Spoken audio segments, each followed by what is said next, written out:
Hey y'all, what's going on? Hey Real Talk. Hey D. Hey Sus. Hey Lisa. Hey Rochelle. Hey all my sisters. Jeez, you know you better been on time, child. What's going on? How y'all feeling tonight? What y'all up to? Cuz on his way, he said he got a lot to talk about, so we gonna start tonight's live off with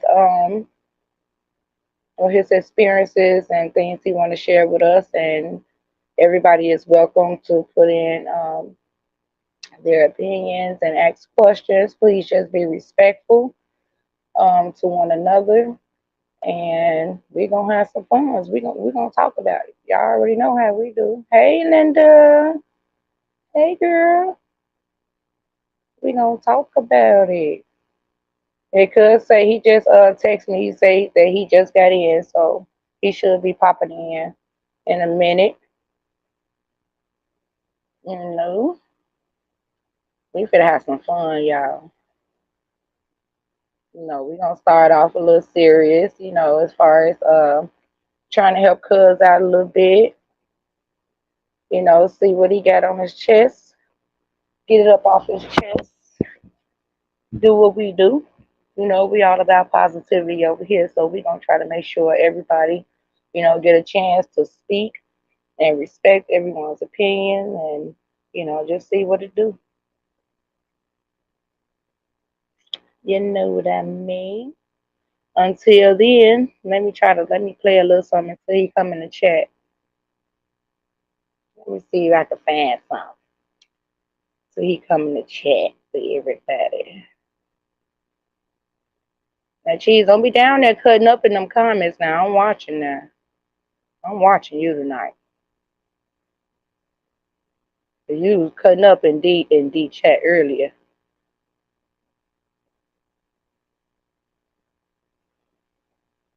Uh-huh. You think I don't be seeing? I be seeing you.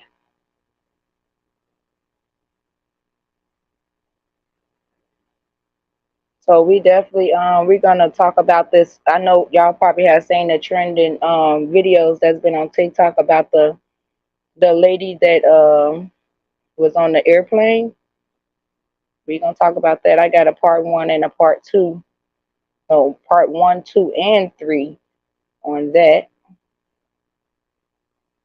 So that's very interesting right there. We definitely gonna talk about that. Where is this video at?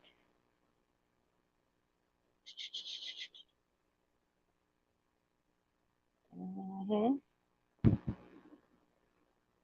Rochelle, hey boo. Look at y'all see my baby up in the chat. There go my fiance in the chat, y'all. Hey honey.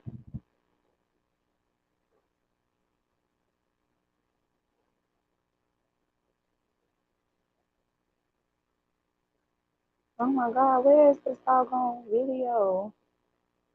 I hope it downloaded. That's okay. We finna start it off with some Chi-Town. Get down, little mama. Get down, little mama. Get down, little mama. Get down, little mama. Get down, little mama. Get down, little mama. Get down, little mama. Get down, little mama. Get down, little mama. Get down, little mama. Get down, little mama. Get down, little mama. Get down,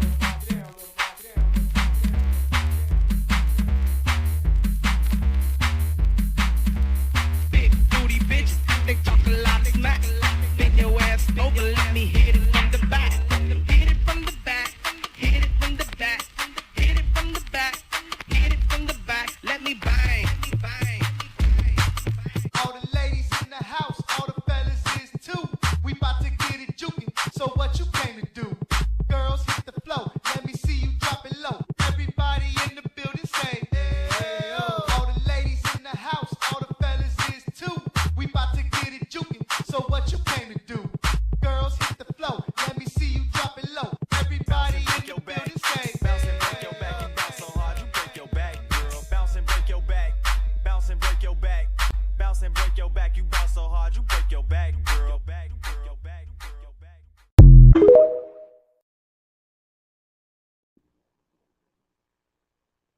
Hey, there go my daughter, y'all. Jones, you made it. There go my daughter, y'all. Amore Bree, hey baby. I'm glad you made it. Jones, you ready to come up? Let me put the link down for you, baby. Let me hit that link for you.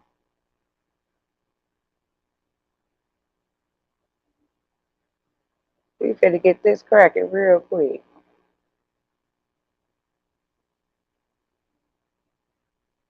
There you go, Jones.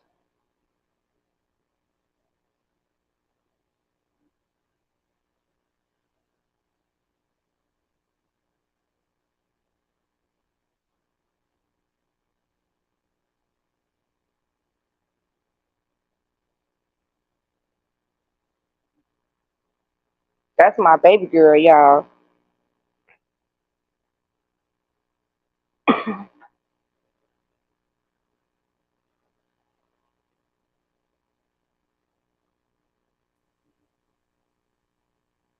What's up, Cuzzo? What's up? What's up? Man, what's good? What's up, Man, everybody? chilling, Family. chilling, chilling. Oh, What's yeah. the word? How was your day? Chilling. It was cold at work, so I was chilling. Literally. That's what's up. That's what's up. Well, you know how we do it. We gonna get straight into it. You know, the floor is all yours. Well, just certain things, man, about my past just grinds my gears. I'm just trying to make sure I don't make the same mistake in the future. The things that happened to me in the past make me not even want to start another relationship because of the fear I got and the trauma that I got because of those things that happened in my past relationship. I don't know if y'all might feel me on this, but I know my cuz Cheese will feel me on this. But there's been plenty of women that I've dated before my wife, well, ex-wife, and there's been plenty of women, that I've had sex with, and I done had a baby by a, a, a woman before I met my wife. I got 2 kids with my wife, but my ex-wife really took my heart's virginity. You know what I'm saying? There's a lot of men, there's a lot of women out there may experience other men and women, but not actually fall in love, not actually get their heart's virginity taken. But my ex-wife smashed that. You know how they do Family Feud when they smash that button. She smashed that for me. You know what I'm saying? She really took my heart's virginity. But there's a something I wanted to talk about to get y'all opinion, comments on about this certain situation. It was, I guess, 3 years into the relationship. I was perfectly fine in my last relationship until she butted her nose in. She actually forced me to be with her. And I didn't really want to be with her. I got a friend from Texas. The me and him was chilling. He's a rap buddy. And he got a little cousin. He was always around. He was kicking it with us. He was a young fella, but he was going out with this girl. And they had a rocky relationship. Come to find out, they break up. You know what I'm saying? To me, she was telling me they broke up. But I'm talking about my ex-wife. They broke up to me in my mind. But was that a right move or a wrong move for me to fall feelings for? I mean, I wasn't really just cool with this guy. He wasn't really my friend. He was just always around. Mel, I wanted to ask you, was that a good move for me to fall for this girl? Even though I know she was with one of the group, but I remind you, me and him wasn't the best of friends. I mean, I don't know if that move was positive. That's one thing I wanted to talk about. It's a small thing I wanted to go ahead and get out the way. I want your opinion about that. Like, how should I have took that? And I mean, it really scarred me. But I thought that was like the right move for me because what I was doing in the past before I met her, I don't think God wanted me to live that way because I'm a God fearing person. When I got introduced to God and Jesus, when I found the Word, I really wanted to live like that. but I wasn't living like that in the past before I met her. I mean, she brought me out of some hell that I was living in, you know what I'm saying? I ain't supposed to be living in. But then again, she was involved with one of the group. And me and my partners, we don't do that. Especially when I call you my friend. With what me and this guy wasn't really friends now. I want your opinion on that matter. Like, was that a right move or a wrong move? Was that a check or X on my behalf? Both. Yes, I believe it can play both. It's both roles. Like, I mean, this the female you said that messed with one of the guys. No, this is my ex-wife. She in the future she became my ex-wife. Okay, Well, okay, she became my wife. right, But okay, before I met her, I was living wrong. I was out of control. I was a wild child. You know what I'm saying? And I never had the nerve to approach a pretty woman, to a woman, any woman. You know what I'm saying? That's how shy I was. But I was messing with two women at the same time. I was young and dumb. I was messing with two women at the same time. It was really just a sexual thing. It wasn't really no relationship between me and those two women. One of those women became my baby mama, but I was thinking to myself, what would God wouldn't want me to live like this. God would want me to have one woman and be faithful to that woman, to love that woman and cherish that woman. I was raised by a woman, so I love and respect and cherish women. right. So by him bringing her around, or me, to that group, you know what I'm saying, got me introduced to her, and it brought me out of that path that I was going. It brought me down the right path. But I didn't know if that was really right, because I was pushing her away, but she was forcing herself into my life. So Maybe who are you speaking on when you say that? When you say she pushed you to that path, was it your wife, your ex-wife? my wife, yeah, she became my Okay. wife. The one that did me wrong. Mhm.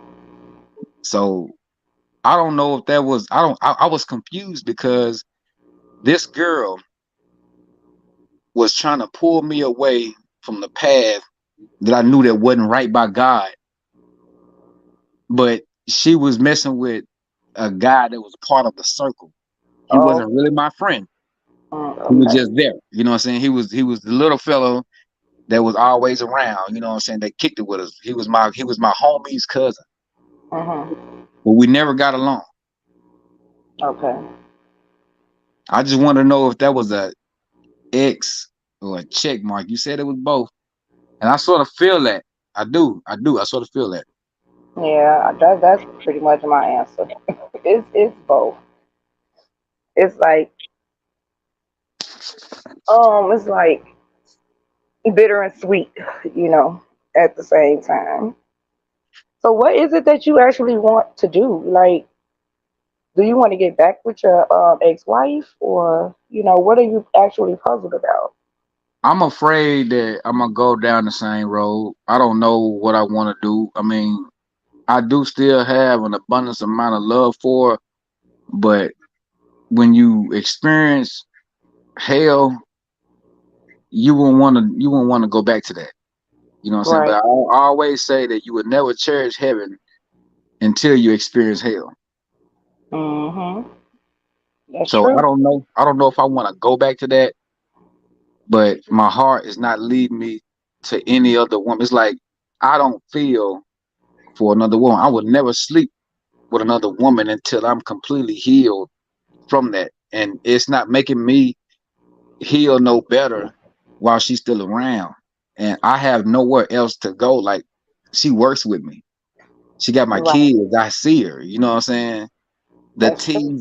teasing, the messing up my opportunities with other women, and every time I try to escape, she always tend to bring me back in. She always tend to reel me back in, because she know that I'm emotionally attached to her. But I'm not physically attached to her, but I'm emotionally attached to her. She knows she always have that edge against me. So whenever she sees me talking to another woman, she always intervene and come in and speak and make herself notice. And only you can stop that because she gonna always feel like she got the upper hand. You know, you already recognize that she recognized what she's doing. She know what she's doing. You know, she steady keep trying to get herself involved, and you trying to stay away, stay away from that life, and you trying to do the right thing. Don't allow nobody to stir you the wrong way, no matter what. Do what you need to do. Stay focused. You know what I mean, and Allow nobody stay prayed to up. the wrong way. Oh, you must have me on another device. I just Yeah, heard an echo. yeah, I turned it down. I'm trying to read the comments. Yeah. I turned it down. We good now. Okay. But yeah, So. that's Mhm. I don't know exactly how I should take that. I do know, but I'm afraid that if I get into another relationship, it's been 13 years. I haven't been with no other woman. Mhm. I haven't been close to another woman. I never just had a serious conversation to another woman with another woman about being with that woman. And Right. here's another one. Here's another one. I want to get your opinion on this. All the women that's in this, all the beautiful ladies that's in this on this broadcast right now. I want your opinion. You can write it in the comments, or you can come up and speak. It doesn't matter. I'm about to drop the link. So this is how we're gonna do things. I'm gonna drop the link, and the first person that I let up, that's gonna be the first person that's going to be able to voice their opinion. When you are done, you are gonna speak with Cuz 101. After you're done, please just mute your mic so the next person can be able to voice their opinion and ask whatever questions that they would like to ask. Okay, now I'm let gonna me drop ask you the. this. Let me ask you this, Mel. During our relationship, she tried to say that I was flirting with women. You know what I'm saying? Me being a gentleman. I'm an old school man. I'm a gentleman. I was raised by a woman. And I've always been taught to give respect where it's due. You know what I'm Right. saying? So I have plenty of friends on Facebook, Instagram. I have a lot of female friends, I have a lot of male friends. And so my female friends post pictures. Everybody posts pictures. You know what I'm saying? Majority females post the pictures, and everybody comment. Everybody say how nice the picture is. I comment on it. I said it's a beautiful picture. You're beautiful. You know what I'm saying? I just give credit where it's due. And then I'll Right. never speak to that person again. Just like a Right. picture that comes on Facebook. I comment pretty. You know what I'm saying? I'll put a heart on it. I'll never speak to that woman again. Ever in life. I have no intentions of pursuing this woman. But she said that's cheating. I don't look at it as cheating because I have no intentions of further pursuing this woman or whatever woman that I comment on. But Mhm. she has a different approach to it. When she talks to other men, those men is like, oh, I got a chance to get in that. You know what I'm saying? Like when she flirts with them, that's give them a door into her. But when I say that when I put a comment on a woman's picture and say she's beautiful, she take it like I'm flirting, I'm cheating. Mm.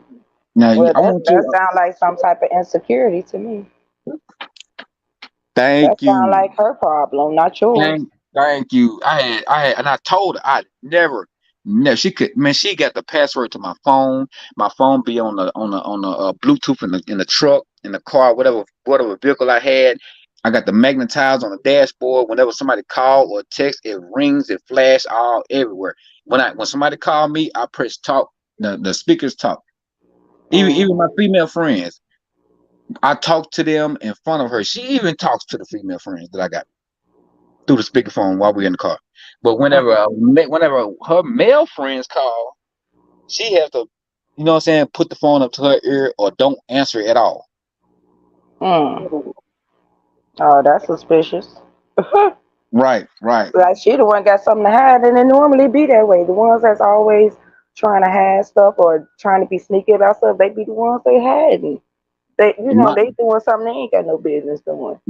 and Mel, my oldest son is 8, and my youngest son is my not well, my oldest son with her is 8, and my youngest son with her is 5. She's been doing it for 6, 7 years now. Should I go get a DNA test for my kids because of the fact that now it's been leaked out that she's been cheating this whole Mm, time? wow. I believe so. I mean, that way you could be able to clear your mind about that. You don't want that baby to be growing up, and you steady keep, feeling some type of way about that whole situation. At least the baby is still, pretty young and under the age of 10. You don't want to wait too long. The longer you wait, the worse it'll be. At least Okay. you still have time, to spend with that child if that baby is yours. And it's the third thing that I'm throwing out, so the people can comment. I hope they remember all the stuff that I said so they can give me advice and, so they can help me in the future about my picking and choosing of women. I don't know what it is that draws, I don't know what it is about me that draws women to want to cheat or the woman who want to venture off and not allow me to be happy with someone else. I mean, of course, the sex. She don't want me to have sex with no one else.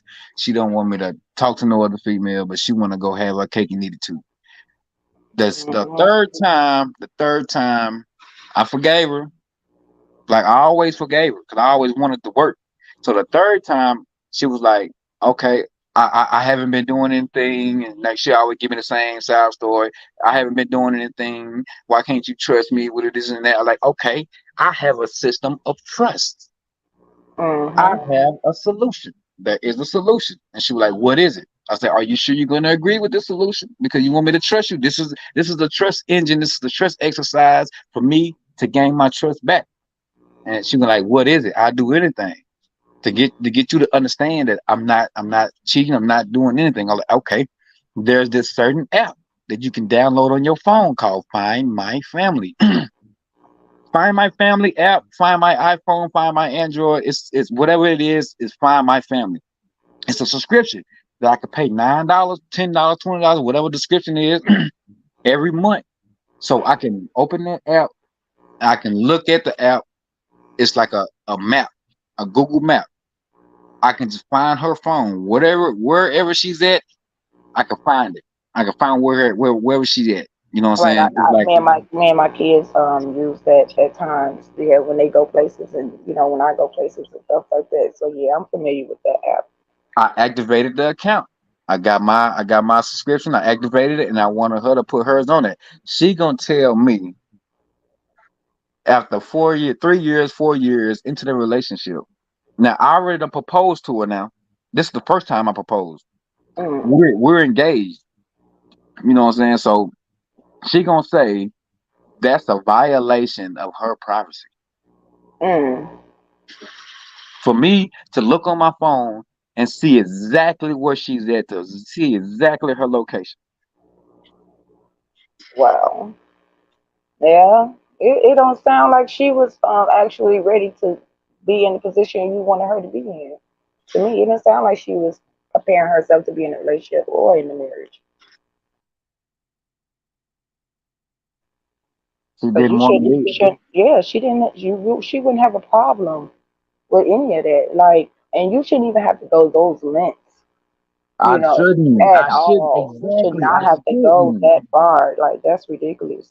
And you know That's, what she would hit me with, Mel? She was like every so often, when I didn't propose, when I didn't give her the rings, you know what she'll hit me? She'll play with my feelings.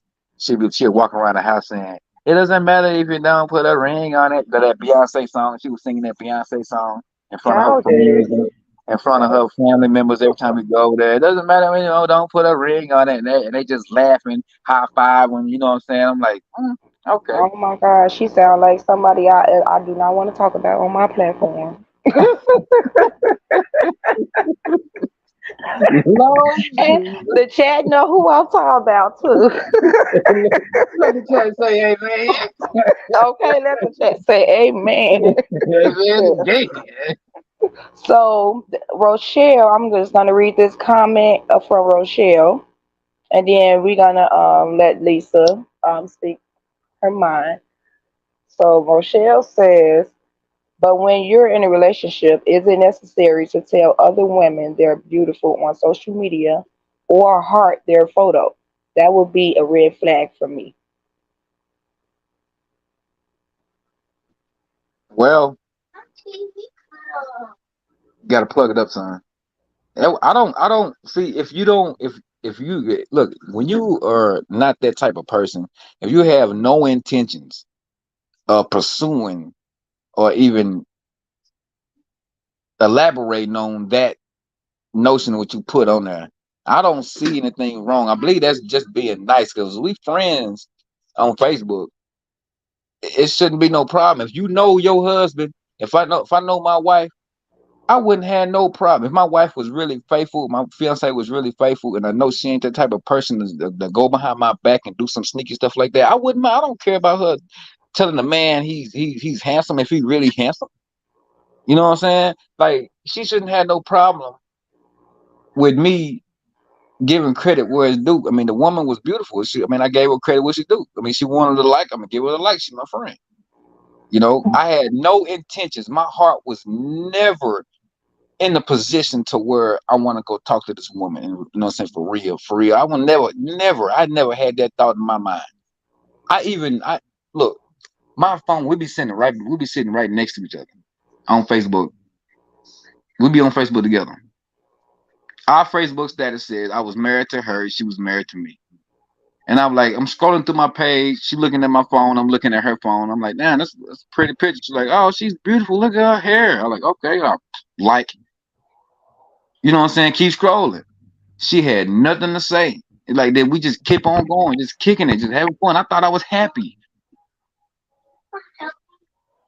When a person's happy, he don't. When a person's happy, that person do not look for faults in their relationship because he never thought in their mind about it's gonna go to a dead stop. You know what I'm saying? I thought I was in there. I thought I was happy, but I Yeah. never had no intentions. No, Dave, I don't know what's wrong with that TV. But we just wait. Give me a second. I had So no problem with her having male friends. She shouldn't have no problem about me having female friends because she knew what my heart was. I'm not the type of person.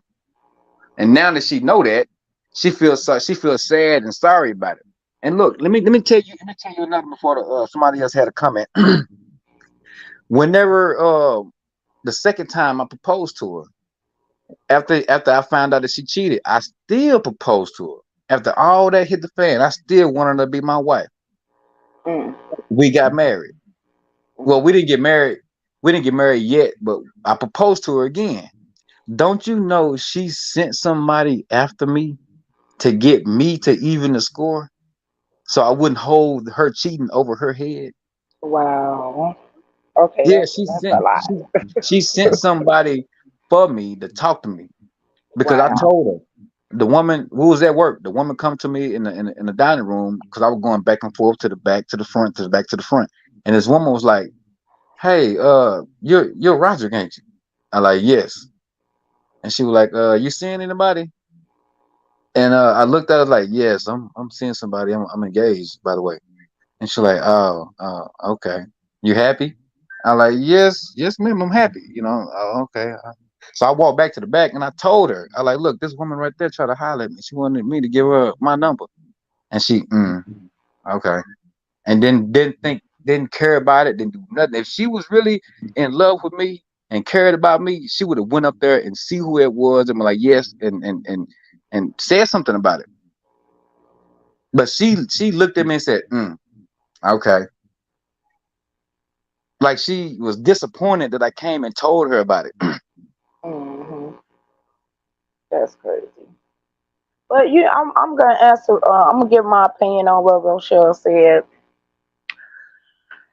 Um, I really don't have a problem with any of that stuff. Like, I thank God me and my guy don't go through none of those, type of social media issues, and it would never come in between our relationship. He's not a real big social media person. I'm fairly up in there. Like, the most I be is on YouTube. So he would just go through his page and probably scroll, look at some funny stuff, and then be right up off of it. As far as posting and into it like a lot of other people do, he don't do that. But even if I think about past experiences, I've never had to have that problem. I don't know if it's a sense of insecurity. you know, it's just social media.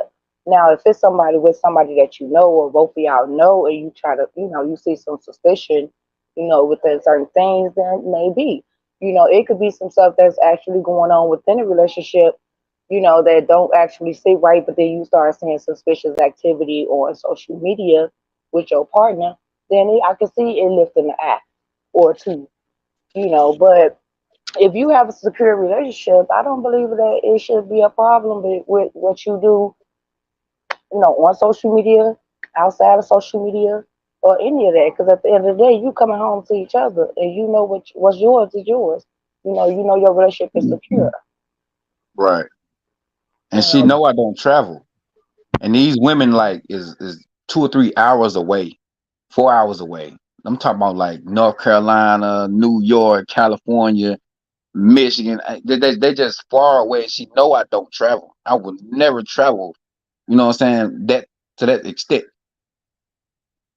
And she knows my heart. She knows who I am. She even had my first name tattooed on her leg, my last name tattooed on her arm. It got to the point where she was going to get another tattoo. She told me she was going to get another tattoo.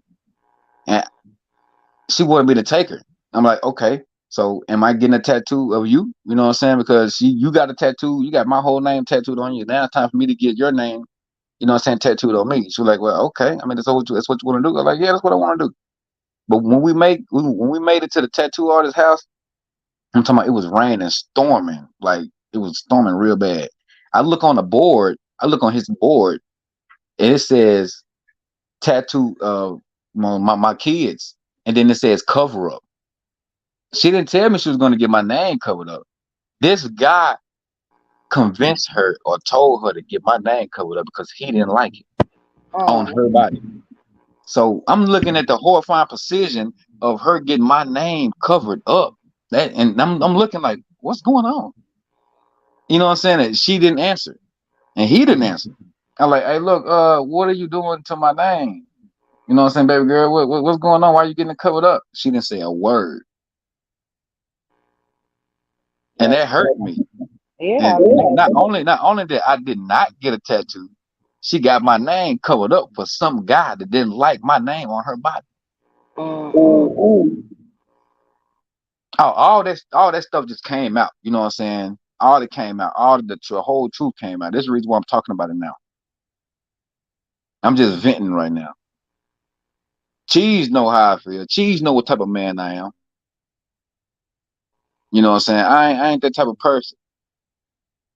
And she should have ought to realize what it took for her to get me. She shouldn't. She should just believe how much trouble it would take a stranger to get me. If it took her hell to get to me, she forced her way into my life, right? Like she, it took her at least 3 or 4 months to get me to finally accept who she was and accept her in my life. She overlooked all what she did to get to me and just thought that it was easy for a stranger to get to me. That's what I don't understand. So Rochelle just said, but if you know she's insecure or feels some type of way, to eliminate issues, be respectful and don't do it. Oh, at the point I didn't know. Mm. All of it came out whenever we had that big argument about what we're gonna do and if we're gonna continue with our lives. All of it came out then. I didn't know at that time because whenever I was giving those compliments, she was there. She was looking at my phone. She was there. We was beside each other. So I had no clue. Just like how I was clueless of her cheating, I was clueless of that. She never talked to me about her feelings. She never was open to me. I always asked her how her day was. I always told her she was beautiful, and she said I never said that. And that hurt me. Hmm. So I'm gonna let's let Miss Lisa speak her opinion and see what Miss Lisa has to say. And we are listening. You're on, Miss Lisa. So I'm gonna mute my mic. Yeah, mute your mic. Okay. Okay. I wanted to first ask this question, Mia. I wanted to ask him, what is it that he wants? What is it that you really want? I want trust. I want to be. I want someone to love me and see relationships how I see it. I want to be able to be comfortable with the person that I'm with. I want to be open and have plenty of discussions about how we feel. I want the person to look at a relationship how I look at it. Trust, open, tell me how you feel. I don't want to meet new people in your life the moment I see them, the moment that we meet. You know what I'm saying? We out and about, and the guy comes hug her in a way that I would hug her. And I'm like, who is that? Oh, that's just my friend. Somebody I met before you. I'm like, we had the discussion. You know everybody. You know every female I've ever talked to, every female friend I've got in my entire life. You know, you seen them. And you told me that I know everybody that you know. But there's always a new guy we meet out in public that you've met before me. Like, what? Where is the trust? Where is the communication? There was lack of communication. I'm gonna mute my mic. Oh, okay, and I also want to say this. When you start finding out the signs that you're displeased with, why you then stop it and remove yourself from the situation. You cannot change anyone. And, you cannot make them feel the way you feel. You understanding what I'm saying? You Yes, I cannot do. make somebody feel when you start seeing the behavior of the other person and the signs are showing you why continue doing it? Why continue putting yourself through it? Don't you think you deserve more?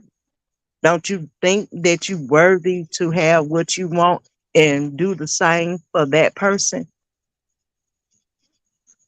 You're right. But let me tell you this. I can count on my hands how many females I've ever been with. She is the first person I've ever fell in love with. I allowed that because I didn't want to lose that feeling. I never had that. I was the guy that me and my friends, we always go out when we was kids. When we was younger. You know what I'm saying? In your teenage years, you and your partners, you go out, you go out and meet women. You know what I'm saying? I was the one that never had the woman. I was the one, I was the fifth wheel or the third wheel. I never had the woman. You know what I'm saying? I never had that feeling. I wanted to have that same feeling my friends had. I was the one that never I was the one that was scared to approach a woman. And when I finally got the nerve to talk to a woman, I never felt for him. But when I did fall for him, she was the first one. Like I said, she took my heart's virginity. I was so head over heels with this woman. She was never like the other women that I've seen in my life. I allowed that because I was in love. It took over me. It overwhelmed me. So I allowed things to happen. I felt bad about it. I talked to her about it. You know what I'm saying? I told her how I felt about it, but I did not want to lose that feeling. Yes, I did that. I allowed that. But as I got wiser and gained more knowledge about what life was supposed to be and what relationships were, I got stronger in that. My conversation got stronger. My wisdom got stronger. My will got stronger. But there's some things that I allowed happen because I knew I can take it. it will not kill me. I believed in God. I believe that God sent her to me. I believe that my soul and her soul was one and the same. I believe that whenever we die, me and her gonna be together in the afterlife. Like I'm gonna remember her. Like if I died and come back and she died and come back, those people would be together because of how I felt about her. That's what made me allow that to happen. Okay, and I want to say this. You said you felt like there was God sent. And I'm gonna have to disagree with you on that. That wasn't God sent because God not gonna send you someone to hurt you. God's not gonna place someone to um, make you feel the way that you feel. God gonna I place agree. into your life a equal person that is gonna treat you as you should be treated as a man. You really can't go and looking because I heard you saying that when you start looking for something, that's the worst thing to do. I mentioned this to you maybe a couple of nights or the other night when we was talking about this. Allow God to place the right person into your life. And you trust me, you're gonna know. You're gonna know they are genuine and they are for you. You can wait longer than 3 months before you even jump into it to really get to know that person, to really see how they really is. God gonna send you somebody genuine. So don't feel like God placed it on your life. She wasn't ready for a relationship. I can't knock her down, but she should have kept it real. She should have kept it 100 with you. And allowed you to know what she wanted. But people don't do that, and they don't realize what damage it caused to someone. Now, I know that you deserve 100, right? That's right. Okay, so you got to start looking at that. I deserve better. So you have to start. I can understand, the first little puppy love, but, you know, that's not love for somebody to come and run over you and don't have no kind of respect for you. And you're gonna have to trust when you trust somebody, you really trust them. When they say they gonna work, you trust they gonna work. When you start got to putting stuff on their phones and keeping up with them and stuff like that and doing stuff like that, they're not for you. That is not a healthy relationship. That is not nothing to say, I want a wife. And I want to go to Rochella, what she said. Was it Rochella that wrote that? It was somebody that wrote the about why do men's comment on women posts? That's vice versa. Why anybody, if you're in a relationship, commenting and saying anyone is totally disrespect to the person you have. You don't go anything, your eyes at that point when you have somebody should be only for that person. Your eyes should be covered.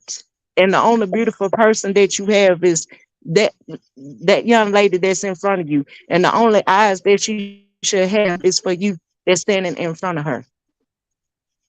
So you shouldn't allow someone to come into your space like that. You deserve better. Don't you think you deserve better? Oh, I know that now. I mean, Okay. my mind is stronger now. You know what I'm saying? Yeah. So stay At that focused. time, it was immature. At that time, it was like mature. It Mhm. wasn't. It wasn't. It was premature. Basically, what I'm trying to say. It wasn't. It Right. wasn't as potent as it is now. Right. And so you can't let that eat away with you. You pray on that situation. You ask God to heal your heart. Okay. On that situation. You don't let that take a toll of your life. And I always say it's always lessons to be learned. So stay focused. Don't get off of what you need to be focused on. And that's on you and a better you. For you can get yourself ready for who God blessed to you in your life. You got to do that. You got to let that go because you don't want to bring none of that stuff into your right relationship. God not going to place that relationship into your life until you let this go. And you have to let it go. It's moving forward. It's looking up because you deserve better. And you got to continue telling yourself, I deserve better. Don't live on your past. Don't live on what that's happened. Okay, this is my lesson learned. I'm gonna move forward. I'm gonna walk right. I'm gonna do the things that I need to do. And you'll see the doors open, and God gonna bless that correct person that got you 100, and you can have them 100. You're right. You can't You let that you can't let that take over your life. You can't let that take over your mind because it will stop you in your track of moving forward. It's okay. Things happen, but life goes on. I should have took the first message he sent me. I should have took the first message God sent me, but I thought it was him testing me to see if I really wanted to be with this person, to be with this girl. I really, honestly, to my soul, thought it was a test because when I first learned Jesus' love for humans, man, for his children, I thought it was a test. I'm gonna tell you that test that I thought. we was, I think it was 2, 3 years into our relationship, and Mel, when I say trust, this is to my family, my actual blood kin. Cheese, you know who I'm talking about, Mr. Moon. I got a little cousin that got a friend that knows my ex-wife. I guess they was going with each other for some reason at one point in time. But it was 2 or 3 years into our relationship, and she told me that we had to break up, and I was like, "Why? What's going on? What did I do? What have I done?" She was like, she wouldn't tell me what it was, and my cousin called me. My little cousin called me, and he was like, "Hey, bro, I got some bad news, man." I was like, "What you mean?" I like, man, my homie came back in town from the army. He just got back from the army, and he was like, man, he asked me where my ex-wife was, and I'm like, well, why are you looking for my girl? You know what I'm saying? He's back from the army now, and he wanted his girl back. I'm like, what you mean his girl back? They didn't. He said they didn't finish their relationship, and I'm like, what is you talking about? I was so confused. He was like, man, look. Oh, girl, she's getting back with my friend, man, because they didn't get to finish their relationship because he had to move to the army. I'm like, are you serious with me, family? Are you serious? And then two days later, I get a text message saying that we had to break up, and she was sorry that what I'm saying, she wasted my time. I thought that was a test for me to fight for, like that's my girl. I really feel for her. She left me for a relationship she didn't get to finish with some other person that went to the army. And now that he's back from the army, she felt like that she owed him to finish the relationship. I thought it was a test. So that's the reason that I should have took that first warning right there. And I try to get my cousin to talk to her, you know what I'm saying, to get her back. You know what I'm saying? But he was like, man, I can't help you. I don't know what to say. I can't help you. I'm like, bro, you supposed to be my family. And I feel for this girl. How you gonna do this to me? Like, and he had no help. I received no help from my family. That's why I don't trust that guy ever again. Like, I don't trust him. Whatever he says is fraudulent, it's fake, because he didn't help with my test. Back then, I thought it was a test because I just now had God in my life. I just really found out what it means to have Jesus, you know what I'm saying? So I'm thinking, okay, this is a test. Whole time it was just total wrong. It was wrong. You know what I'm saying? Like, just like old girl said in the comments, sometimes it's not God sending you that person, it's the devil sending you that person in your life. And I believe that. Now I want your comment on that. But, I really don't have a comment on it. You put it together pretty good for me, but I do want to address this comment from Miss Angel. She says, "Look and keep scrolling. It's no comment or putting hearts on other women's pictures, and it's not all about insecurities all the time." I believe that it's not. If your partner or whatever, within any party, if one of them feels some type of way about how act on social media, just knock it off. End it. It should not come in between your relationship. That's for sure. I agree with Yes, that. that's right. I mean, I would have respect her on that, but she didn't give me no sign at the time when it was happening. It was like she didn't give me no comment on it. She didn't show me insecurity. She didn't show me that she didn't want me to do that because I never did it alone. Every time we stroll, we together all the time. You know what I'm saying? So we sitting on the couch, we watching movies, watching TV, we scrolling through our Facebook together. You know what I'm saying? I see her commenting on stuff. She see me commenting on stuff. At the Okay, let me ask you this time, question. How did she feel?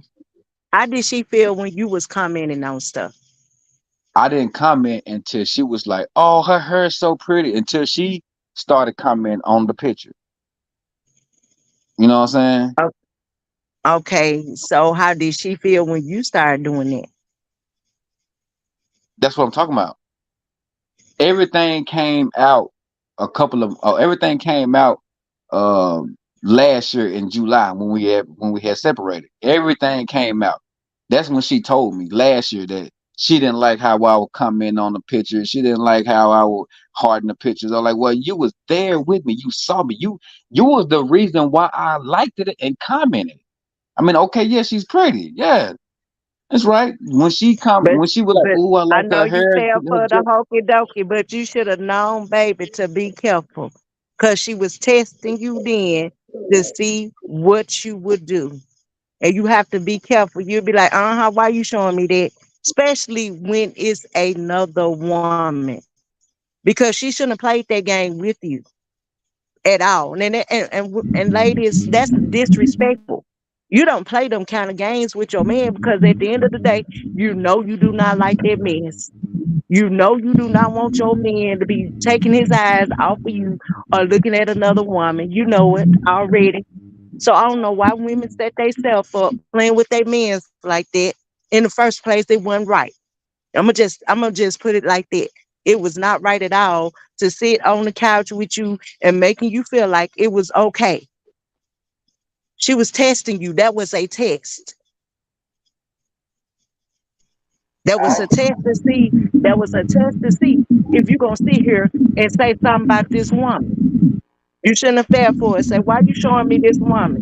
That's just like her sitting and looking at a man on the phone. Would you like that? I had no problem with it because I knew I was happy. But I mean, if she was looking at men's on the phone, you really wouldn't have had no problem of her looking at a man or commenting on his post and saying, "Oh, you so handsome." You wouldn't have had no problems with it. I don't think you Really think understand. about it. Look. I don't think you Think feel about the it and be gravity honest of with the. it. Look. I don't think you feel the gravity of this situation. I was head over heels with her. You know what I'm saying? I still married her. I I still understand what married you're her saying, after but you after fell she for her cheated. trap too. Look, after she You cheated, and I caught her cheating with no retreat, with no fight back. I still married her. I wanted her in my life. I couldn't see myself without her. I knew I was confident. I was the man. I was Jones. I didn't care about her looking at her because I'm me. You know what I'm saying? I had her in my mind. You know what I'm saying? But I was scrolling. I didn't stop on the picture and say, "Oh, look." You know what I'm saying? I was just scrolling, and she stopped the phone and brought the stuff back down and scrolled back down. And, "Ooh, I like her hair. I'm gonna get my hair like that." And I'm like, "Oh, you okay? think that's pretty?" Can I ask you this? How did you feel when she cheated on you? I was hurt. Yes, of course, I was hurt. But that ain't Okay. nothing. That ain't something to break up somebody with. That ain't something to break up somebody Yes, for. I know you can. I know you can forgive, but you can't keep. I mean, you right now it's like you're taking up for a lot of situations that happen, and I know you can't go back and change it. You can learn from it. Is what you can do. I know you can't go back and change what done happen now. I mean, it happened, and you allowed it to happen. Because when that first time, yes, I know that everybody say, forgive and move on from that. But like I said, it started with that Facebook or her liking the women pictures, and then you saying it. That was a setup, and that was a sign right there, her way. If she's sitting there scrolling and looking at women's and saying, "Oh, she's beautiful," and then allowing you to comment, she was giving you signs right then. She was giving you signs, and you just ignored them because you said you was in love. Love make us do some crazy things. That's all I can tell you, Yeah, baby. But you, I mean, you said it. I didn't have no eye for no other woman. She know that. She knew the type of person I was. She knew who I was. so when She she just started cheating, she, what she did you just do? wasn't for me. She was not for me. She was for the streets. She didn't want to be in What, that relationship. I did. I was the only one that wanted to be in that relationship. She didn't really want to be tied down. She was still young. I'm 9 years her senior. Okay, y'all like to address some comments. See, Miss Angel says, I have to ask this. So y'all looking for someone together to bring the bedroom with y'all? And I don't mean no offense whatsoever. No. Okay. I couldn't hear you, Mia. Yeah, I couldn't hear you, but I knew what you were saying. Yeah, it's highlighted on the screen. I'm sorry. Can y'all hear me better? Yes, Just a I can hear you tad. better now. Okay. All right. And let me see the other comment. Maybe something else I seen. Okay, D No, Brown. She no, said, that is not true. We was not looking for somebody to be in a relationship with us. Trust me, I tried. okay. Before me and her got serious, before when the first day that I met the girl, like I told you, before I met her, I was dealing with two women, which all of my friends, whoever knew me, knew that I was dealing with these two women together at the same time. We were taking trips out of town. We were going bowling together. We were going to the mall together. We were shopping together. We were eating out together. Me and these two girls. Like I told you, I didn't think God wanted me to live like that. So I got out of that situation. But before I met her, the first day I met her, the first time she ever come to me and said she liked me, I told her that I was dealing with two other women. She said she didn't care. She wanted me. I'm like, And okay, that well, was the if sign. if you That was wanted the to be sign with right me, there. you want to mess with me, you're gonna have to be cool with these two other women. And she was like, I'm down. And the first time we ever had a reaction, first time we ever encountered together, it was me and these three, you know what I'm saying, three women. It was me, her, and those other two women for 2 months straight. We was going out of town together. We was eating together. You know what I'm saying? I didn't want to live like that anymore. So I had to choose. I got sat down by my sisters, and they were like, "Do you want to continue your life like this?" I'm like, "Nah, I don't want to do this." So which one you got to pick? Which one you want to be with? And I told them that I was gonna pick my ex-wife, and I set them all down. You know what I'm saying? I told her, "Look, I can't live like this, man. It's either gonna be one or none. I'm done." And they was all compliant, and I chose who I chose, and we let it. We left that. We left it like that. The other two girls went their separate ways, and me and my ex-wife, we did our thing. We got together. So I wanna say this. she didn't want to be a part of that. Whenever it was time to get down with the sexual part, she was not cool with it because she didn't want to be with the other women. I knew right then that she did not want other women in a relationship with us. Cause she always tell me every day, she'll pull me to the side away from him and was like, I really love you. I want to be with you and only you. And I want you to be with me and only me. She'd say that all the time after every outing, every time we go out and we come back home. And then, I want to say, I want to say this to you because now I'm hearing what needs to be said. Where you messed up with is that you said you had two women prior before getting back with her. Is that's right? I don't want to say it wrong. You said you no, had two women. before I met my ex-wife, I was dealing with these two women. We was not in a Okay. relationship. This was before I met her. Okay, before you met her. Okay, Yes. you had two women. Now you know that you was gonna get your payback, right? Because first of all, we know it's not right, okay, to have two women. Now they didn't say how they really felt. I mean, you got to look at the picture. You had two women, I guess, that was willing to do this, but you didn't see anything wrong with it. No, I didn't. Because we wasn't in a relationship. It was basically a sexual thing. There was no relationship at all. But It was still, just it I was just mean, like it was just like me and two other friends. when she heard that, she was like, okay, she shouldn't have agreed to that from the door. And when she told you basically that she wanted you for herself and not no sharing and doing that, that wasn't her cup of tea. You should have told her no at that time, but you said you fell in love with her. But she didn't, she had a trust issue right then. Because in her head, you done told her you done had these two women and what you doing, right? She had a Right. trust issue in that door. So that wasn't a healthy relationship starting at the door. It really wasn't. Well, she should have realized. She should have Okay, hold realized something. on. I would not Hold hide anything. on real quick, I am cuz. not gonna hide anything from Hold on, anybody. hold on real quick, cuz. We're gonna be respectful to everybody because everybody has their own opinions. And cuz came on the panel today to share his Hey, story so there's because something wrong with your mic, love. oh wow. Yeah, go back in there. Go back in there. Go back in there. I'll be there in just a second.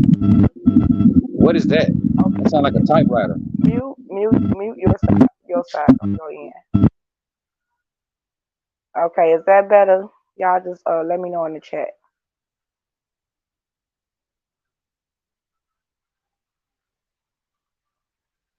I hope it's better. But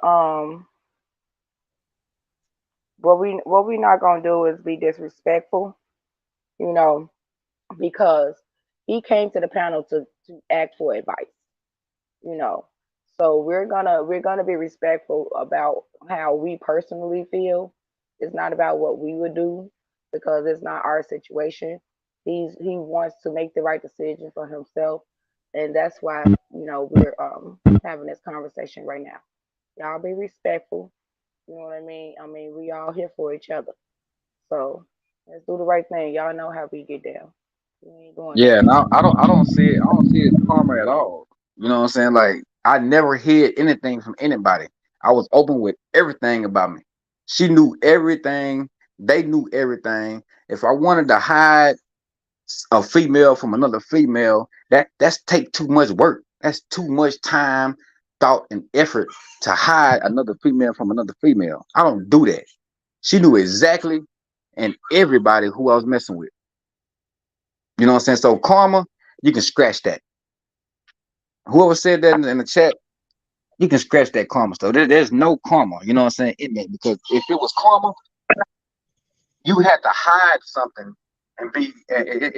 It's supposed to be a betrayal somewhere in there for karma to come back at you. You know what I'm saying? I gave her a choice. I laid everything out on the line, and she accepted it.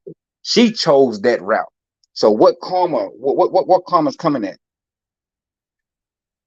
You know what I'm saying? So why is there that karma thing? Now I don't get that. You know what I'm saying? Because I would understand if I was hiding something and being sneaky and being, you know what I'm saying, vindictive, you know what I'm saying? Yeah, that's when karma plays a part. But there's no karma to be had here because I laid everything, all of my chips was on the table. Devin, get out of here. I laid all of my chips on the table. I ain't hide nothing from nobody. I ain't gotta hide anything from nobody because the truth is so easy to ride along with than a lie. Because when you lie, you gotta keep lying. And you gotta add more lying to it. You gotta add some more spices of betrayal and stupidity and running around doing it. That's too much work to lie to somebody. That's too much work. It stresses the mind, the heart, and the soul, and it makes you bitter down the line. Now the truth is so easy. It's sweet. It's like peaches. Whenever you got all of your chips on the table, you can just throw them out on the table. And whoever don't want to ride with it, they gonna leave. And whoever want to be with it, they gonna stay right there. You know what I'm saying? So I don't get that karma. I don't like karma. I I look at karma dead in the face and laugh at it because I know she can never hurt me. You know what I'm saying? God's gonna bless me. I got a God given talent. I write movies. I write songs. I love all of my friends. Even love my haters. Everybody that I've ever encountered, I helped. I broke my back to help. That's the reason why I'm in good health. I'm in good mind. I'm on a mission for wisdom and knowledge.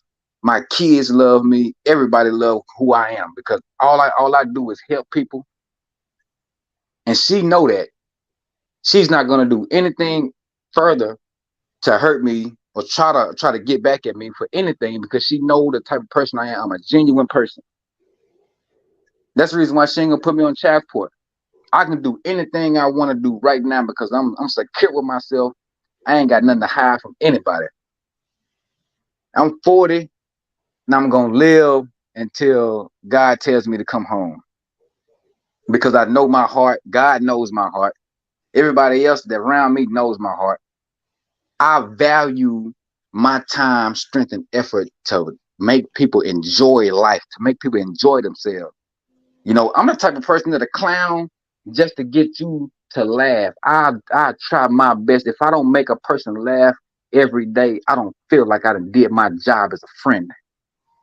You know what I'm saying? So I'm gonna just leave that right there until the next topic come up. Can I Oh, ask you go this? go ahead, I Lisa. want- okay, I wanted to ask you this. And everyone, everybody make mistakes. So we don't want to bash. We just really want to encourage you. Not really bash you. But um when you told her that you had the two women's, did you stop messing with these two women's when you got into this relationship with her, or you still had them? No, I no, I didn't. They was gone. They was nowhere in the picture. Okay. Oh, Go ahead, Mia. okay, so I just wanted to thank you, cuz, for coming up.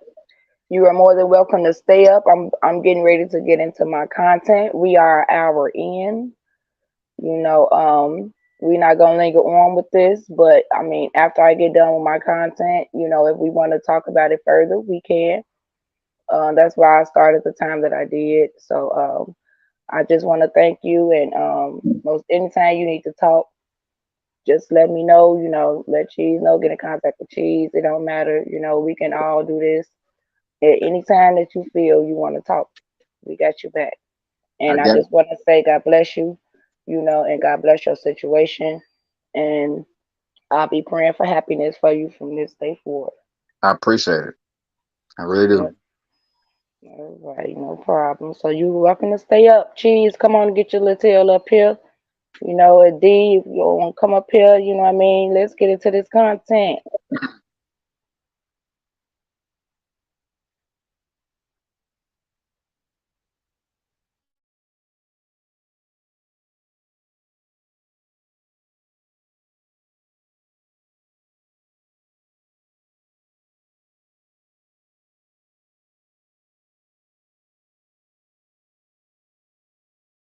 She was sitting on the back of the plane listening to music, and her ear pods vanished from her ears.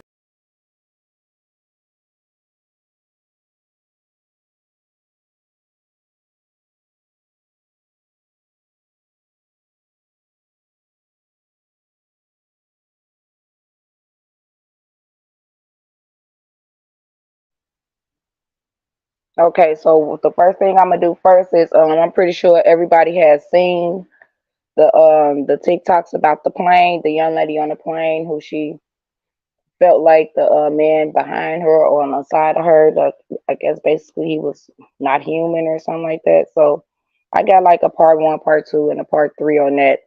And let me know how y'all feel about it.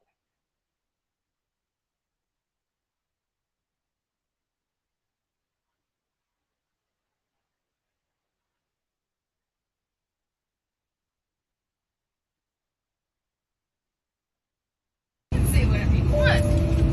I'm telling you, I'm getting the fuck off, and there's a reason why I'm getting the fuck off, and everyone can either believe it or they cannot believe it. I don't give two fucks, but I am telling you right now, that motherfucker back there is not real. And you can sit on this plane and you can fucking die with them or not. I'm not going to. Let me talk to the admission. Oh, this is her bag. She's gonna get her bag. You want to get her bag out so we can get this going so you can all go?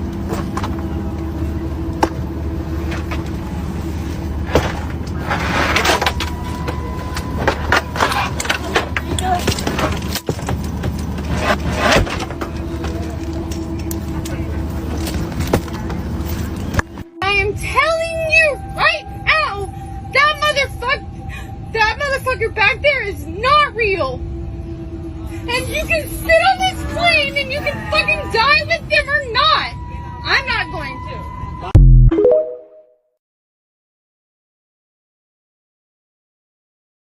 She was sitting on the back of the plane.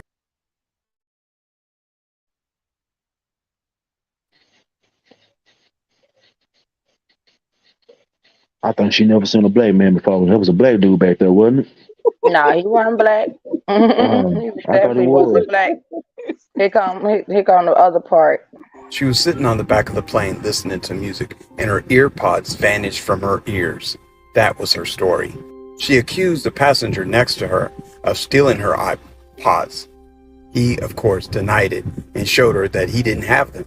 The lady in distress called over the flight attendant and told the flight attendant that the passenger stole her ear pods. The accused passenger showed the flight attendant that he did not have the AirPods. The woman in distress became loud and belligerent. She began to storm off the aircraft where she was being filmed. This photo has been enlarged, so you can't see her facial features, but trust me, this is a real-life flight attendant, and she is human. There have been reports that the woman in distress had been drinking. She didn't behave like a drunk person to me. She behaved more like a person in severe distress. I was not on that flight, but I got my information from somebody that was on that flight, and I will tag their information in the comment section.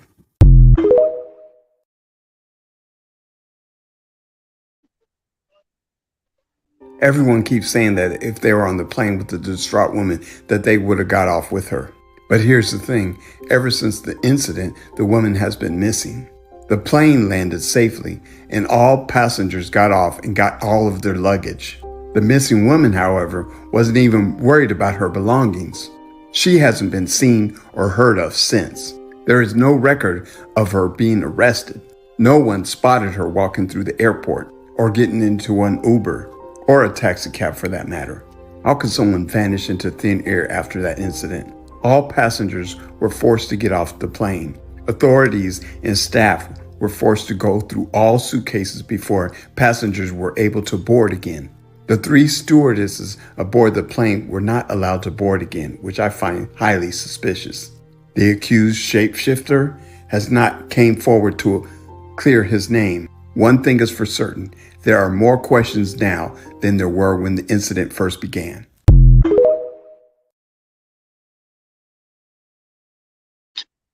I think that's crazy. So now the lady has disappeared. Mm. So What? this is somebody's story. If this is gonna be the last one, then we can talk about it. Right. See, That motherfucker back there is not real. If you guys have been keeping up with this situation, a lot of people believe that this young lady in this video saw a shapeshifter on that flight. Now, I don't know this young lady and I was not on the flight, but I do have a story to share. Over 10 years ago now, I used to work for Walmart. And around Christmas time, there was this lady who would come in, and every time she came in, she would be singing like gospel music. But she would be singing it to the top of her lungs. Like, we would hear her wherever we were in the store. She literally would come in singing these songs to the top of her lungs. And every single time she would come in, she would get the same thing, a bundle of bananas. That's it. So this particular day, she comes in and she's singing, it's me, oh Lord, standing in the need of prayer. But for some reason, like in my spirit, the song as she was singing it to me felt as though she was kind of singing it in a taunting way, like, it's me, oh Lord, like, if you get what I'm trying to say. So I get this like weird feeling inside of me because I am a strong believer in the Lord, Christ, Jesus, God, big God. So as she begins to make her way past my register, because you know how Walmart is set up, even if you're a cashier, it's still like a lane where people can walk. You know, they'll have like a nail shop, stuff like that. So as she begins to walk past my register, we kind of lock eyes. And in my head, I'm like, this is weird. Like, I just got a very uneasy feeling. And when she looked over at me, I shit you not, the entire white of her eyes went black. Like the inside of her eyes just spread. And she kind of smirked. So me being a believer, I immediately pointed at her and I said, and I started praying. I can't tell you the prayer that I said now because it literally was something that just came out of me. And I was like, I know what you are, you know, and I went into prayer. So when I do this woman starts back walking, but her head is still turned towards me. I can't say that her eyes were looking at me because they were completely black. So I couldn't I don't know. But her head was still facing me as she began to walk off. So at this point, I have like goosebumps on my arm, everything. I look over at one of my coworkers and we lock eyes. And before I could say anything, she was like, I saw that shit too. Me being a believer and very spiritually inclined, I've run into a lot of different types of entities that I notice immediately. And when I see them, it's like people really don't see them the way that I am clearly seeing them. So when I saw this video, it was kind of triggering to me, especially because I had a situation on like the MARTA, my very first time ever getting on the MARTA when I was in college, going downtown with some of my friends. I saw, I don't know what it was because we can say shapeshifters, aliens, demonic entities, whatever, but I know what I saw. And in that situation, I remember it being extremely hot. And this guy gets on the MARTA and he has like on a hoodie, some sunglasses, a book bag. And I just remember thinking in my head, like, dang, he looked hot, you know? And no quicker than I had that thought, he looked over at me. Like I said, he had on sunglasses. His head turns towards me. And then he kind of pulls the top of his glasses down. And he locks eyes with me. But when he locks eyes with me, he kind of grins and then turns his head. Now, if you've ever seen The Devil's Advocate, that scene where the wife is in the dressing room with the black woman who shapeshifts in front of her, this is the closest description of what I can give as to what happened to the side of his face. His grin, like his grin got long, and like his face kind of sunk in on the side. It was extremely creepy. And I turned to my homegirl and I was like, girl, well, I was like, bitch. I was like, did you see that? And she was like, hell yeah. She was like, but we about to get off at the next stop. So we ended up getting off at the next stop or whatever. But I said all this to say that we are living in times where the veil is being lifted. You can take that how you want. You can be a believer, disbeliever, whatever you call it. We are in the middle of a spiritual warfare. And whether this woman was drunk, on drugs, whatever, because I don't know. Like I said, I wasn't there, and there's different stories coming out. Regardless, I know I was sober on both accounts, and along with any of the other accounts that I've had. So this day and time, y'all, stay guarded, stay prayed up, and just be aware of your surroundings, because everything is not what we think.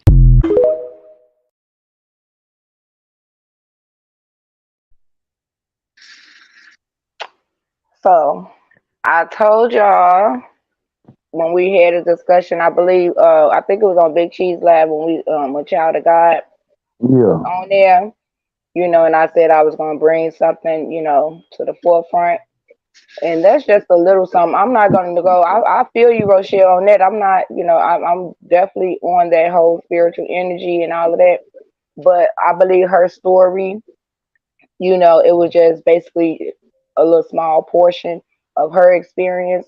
Like I just wrote in the chat, I had an experience in Walmart of one that was in the form of a human was just staring at me, literally just staring at me.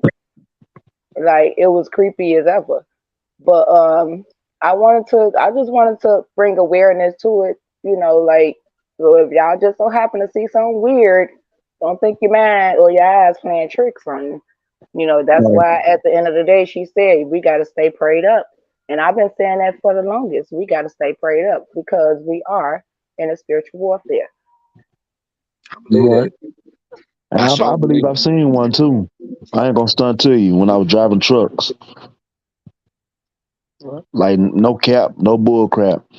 I was driving, I was going to what was I going to at that time? I think it was like Arizona. I was heading to Arizona.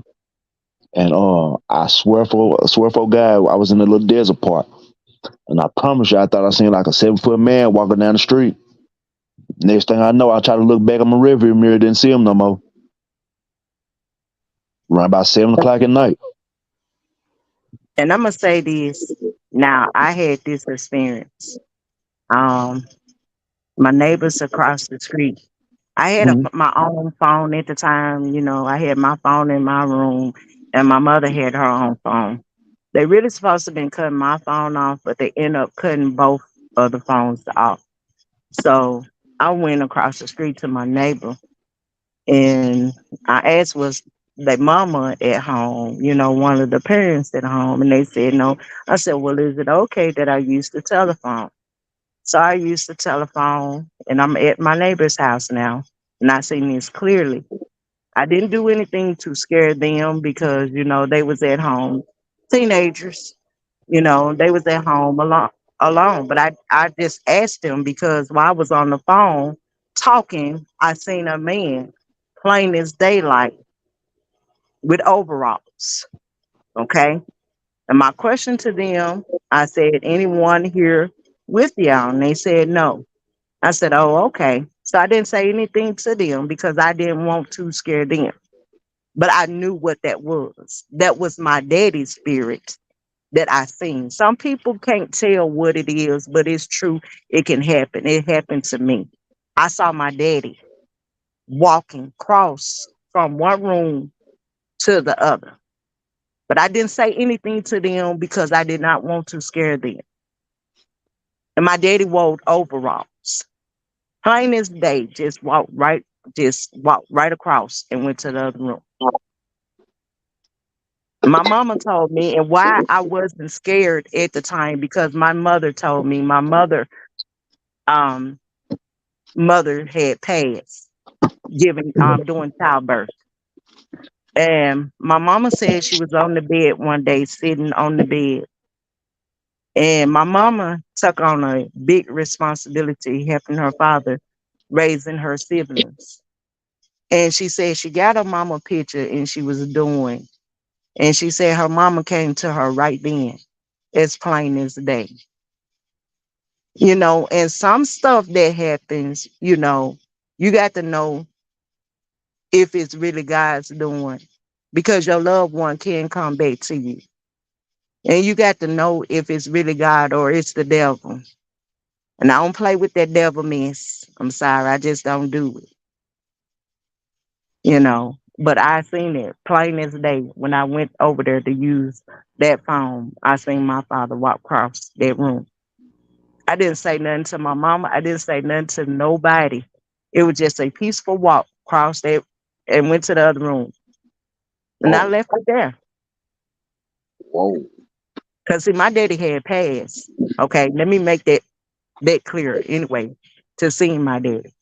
I always cried for my daddy. I always wanted my daddy because I felt like my daddy was my protector. And I always wanted. And then I didn't, you don't know where you might see your loved one. And it was strange to be at my neighbor's house, but that's where it was. It didn't Mhm. scare me. It was just a peace over me. And at that point, I didn't cry for him like that no more.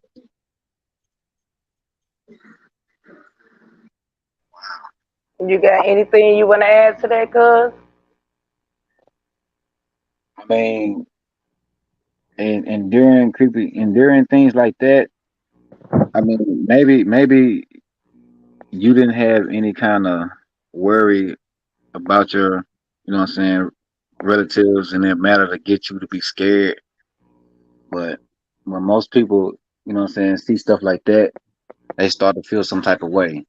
Maybe it was your um let me see, what am I say? Maybe it was a relief to you to see someone you haven't seen and wanted to see them, cause you to not to have fear, cause you to not to react in a fearful way. That's what I'm getting out of it. Okay. So if everybody done, y'all know when we do something serious over here, we got to loosen it up a little bit. So No, you're right. Now I believe it, what Auntie Lisa talking about. I believe her because when my mom died, I used my mom was my everything, and I used to cry for my mom all the time. You know, what I'm saying because I lost my mom when I was 18. So I was, what I'm saying, I was thinking about my mama day and night. You know, what I'm saying when she passed. And about a year or so later, I swear I had I had a dream. My mama just give me a hug, telling me it's okay, it's gonna be all right. I'm proud of you. You doing all right. You doing good. And when I woke up, how you just have that dream. It feels so real that you wake up. And I woke up and I swear I could smell my mama's perfume. It was a certain type of perfume my mama used to wear every day. It used to always smell good. It just always made me smile. You know. And at that time, I just, I was like, yeah, I know my mom's, she's, what I'm saying, here with me. So, I have nothing to worry about. Even though she's not here, what I'm saying, in the lifeline, she's still here with me in spirit. that's right. I mean, I had a experience with so I don't know if it's the same kind like y'all have, but I wanted to know. I've heard of a name of it, but I don't want to say it until I tell y'all what happens. Like you know, certain nights, you know what I'm saying? If I don't feel too good, like if I had a bad day, well, no, if I had a really, really, really bad day, like I go to sleep and I don't even be sleep all the way. It's like I drift off, like I'm about to drift off to sleep. You know that moment to where you laying in bed and that moment when you drift off into a deep sleep. Before that happened, I feel like something taking over my body, like it would not let me move at all. Like only thing I can move is my eyes and my fingertips and the tip of my toes. That's the only thing I can move. It's like something's holding me down. I can't move. I want to get up, but I can't control my muscles. You And talking? I try to work hard. I move my fingers so fast, so far that all of a sudden my hands start moving. Then my toes started moving really fast. Then my feet start moving really fast. And all of a sudden I just jump up like something was holding me down. And it was making me afraid to go to sleep because I'm thinking like that I might die. Like I won't be able to get up. And then I lay back down and try it again. And then like I switch to my stomach. Maybe it won't happen if I lay on my stomach this time. And then it'll happen again. It's like something is weighing me down, but it's nothing there on top of me. It's like something will weigh me down, and the only thing I could probably move is my eyes, and I could feel my body just like what I'm saying, vibrating I in a have sort of sense. I know exactly what experience you had. 'Cause I have those. Well, I don't have them often, but when I very first started having those experiences, and I told my mom about it, she told me no matter what, if you feel like you can't talk, you can't move, you can't do anything, speak in your heart and call out the name of Jesus. Just keep calling them out, keep calling them out. No matter what, you having out of body experiences. It kind of feel like you feeling your body, you feeling yourself leaving your body. Right. Like I can't I know move. exactly. My mama told me. My mom told me it was the devil riding your back. It could. You know, cause no matter if you be who you be around, those spirits can go, come upon you real Mhm. quick. You know, it never fails. So you just what you got to pray every night. And make sure like my thing is I like to have my candles. Candles bring a lot of peace, to me, and it works. It definitely works. And I used to get to the point to where I didn't like to sleep by myself. But when I was single, of course I had to. So what I would grab onto is pillows. I got to the point to where I just started buying more and more pillows. You know what I mean? So I could have something to hold on to. But at the end of the day, it's a scary experience. But when my mom told me what to do, that's exactly what I did, and it always helped. And I probably wouldn't go back to sleep for another couple of hours, Right. but eventually I'll go back to sleep, But and I won't have to be. I haven't had one of those in a long time. You know, and Mhm. it was at the point where I didn't really know Jesus. Mhm. You know what I'm saying? My brother, my cousin, my best friend, he introduced me to him. You know what I'm saying? Like he the one brought me to the church. I wasn't going to church. But when I had those feelings, I was afraid to go to sleep, especially with the light off. I have the bathroom light on all the time. I'm 40 years old and I still sleep with a night light. I still sleep with my TV on. Yeah. I feel like my mom. She always gotta have that TV on. I'm listening to the news until I drift to sleep, and I'm still listening to the news when I wake up. Just believe it. Thank God my TV got a timer on it. It cuts its own self off, you know. My son woke up one morning. My son woke up one night. The lights had turned off. My son woke up one night panicking and said he couldn't see. He couldn't see. I couldn't say that. I can't see. I'm like, what you mean? The lights is off. We sleep. No, I really can't see. I really can't see. And I turned the light on. He was standing up in the bed, sweating. That's when I knew, man, that he must have had one too. He said, "Daddy, I couldn't move. I was trying to call you, but you wasn't saying anything, and I wasn't saying anything." I'm like, wait a minute. What do you mean you wasn't saying anything? Yeah, you need to pray over your house and bless your house, bless your children, pray over your children, all of that, all of that, for And real.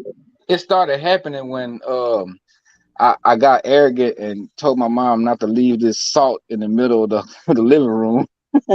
And I took the salt, put it back in the kitchen. She had salt by her couch, by the TV, by the door. I don't know why that salt was there. Oh, I seen some stuff like that on the movie. I mean, I don't even want to say. I don't even want to talk about that movie. I No, seen. superstition is great in this household. Like it's Mm-mm. everything. I can't take a shower from the front door to the back door, from inside the house. I can't. If I break some glass, I gotta pray. And if I see a black cat about to walk across the street while I'm Mm-hmm. driving, I'm supposed to stop and turn You heard around, go the other way. you I'm heard like, the one don't no, cut your toenails on Sunday. no, I ain't heard of that. Oh, Uh, see, What? my What you I ain't know grandmother mean? nothing said about that. that. Yeah, Why? my grandmother just said that. Don't cut your toenails on Sunday.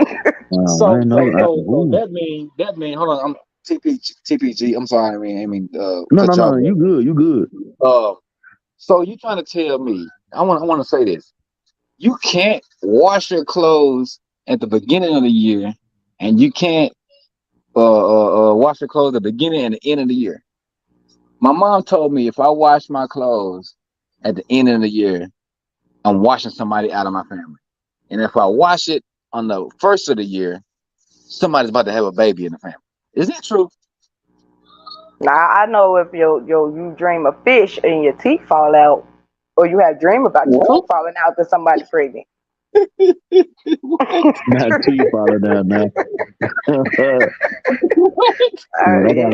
I got another cousin should be having about 24 babies then. All his teeth Oh gone. Lord. So I'm finna get into this, y'all. Y'all know when we talk about something serious, I got to stir it off in a whole total different direction now. No, I got you. I'm sorry. Nah, you good. Tonight is the night that you make me a woman. What? You say you'll be gentle with me.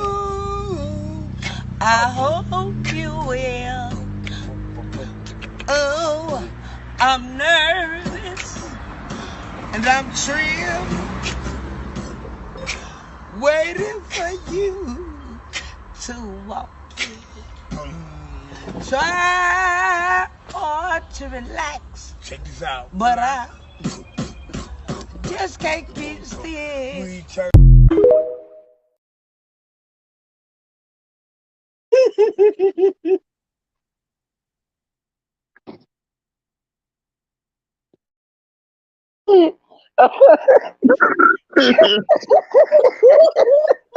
I said in the comments, I said, sing it, Rochelle. Oh my God. Nah, I'm just messing with you, Rochelle. But I ain't gonna stay up here too much longer though, because I got to get up early in the morning and get these tests done on me, on my heart. Yeah, it's all good. I'm about to I need to put it.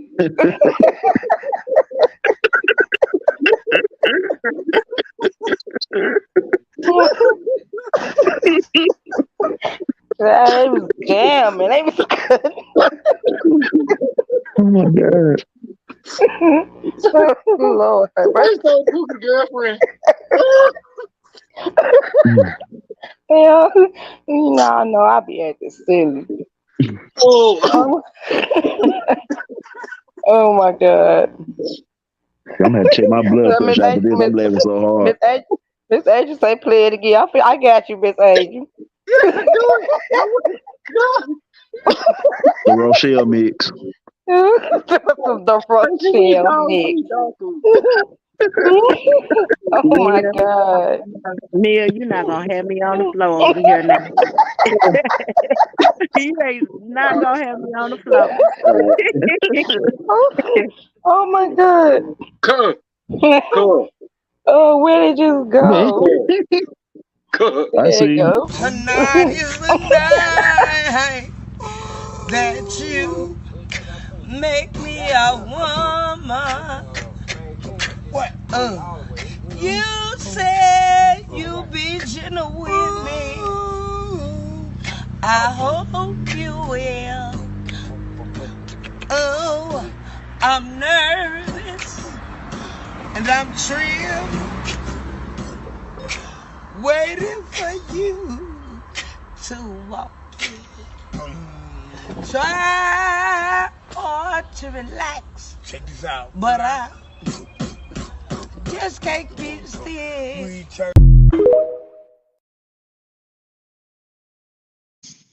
That voice was trembling. Oh, they was good there, honey. Oh my God.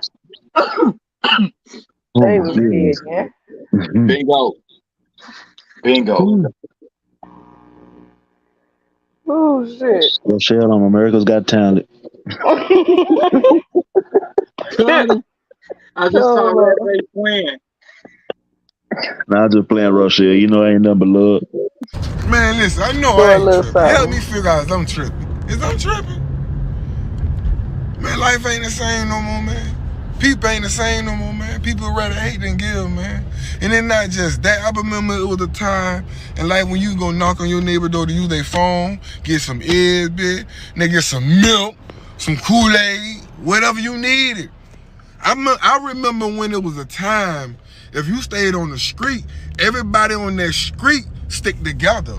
You may got friends and homeboy about 5 or 6 blocks down from you where you may be posted up chilling at every day.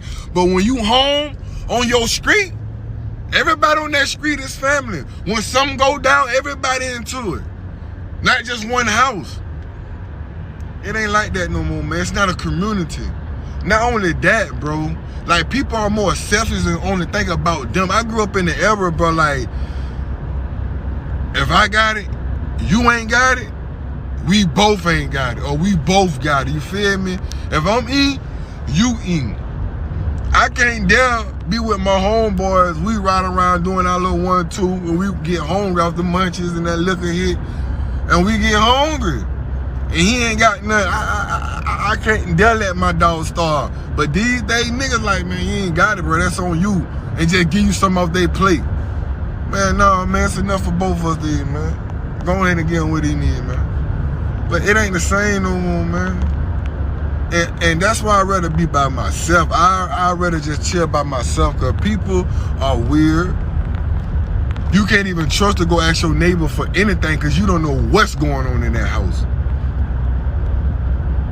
People are showing their true colors in these days and time. It's weird, man. These are some weird times. They want to say last days. I say these are some weird days we are living in, man. You may not know what you may wake up and see on your phone or on the TV. People getting killed. People getting raped now on phones where other people can see alive. People getting killed. Robbed, shot at over shoes and stuff, bro. Like the days we are living in is real. And if they could leave this earth, which we know they can't, but if they could leave this earth and go to another dimension or to another planet, please take me with you. I swear I'm civilized. I don't want to fight. I don't want to argue with nobody. I just want to make money and take care of mine. So please take me to the new earth. Please, whenever you find a way to get up out of this one, I want to go with you. Because it ain't the same no more, man. And like, man, just be by yourself, man. You ain't got no friends, forget.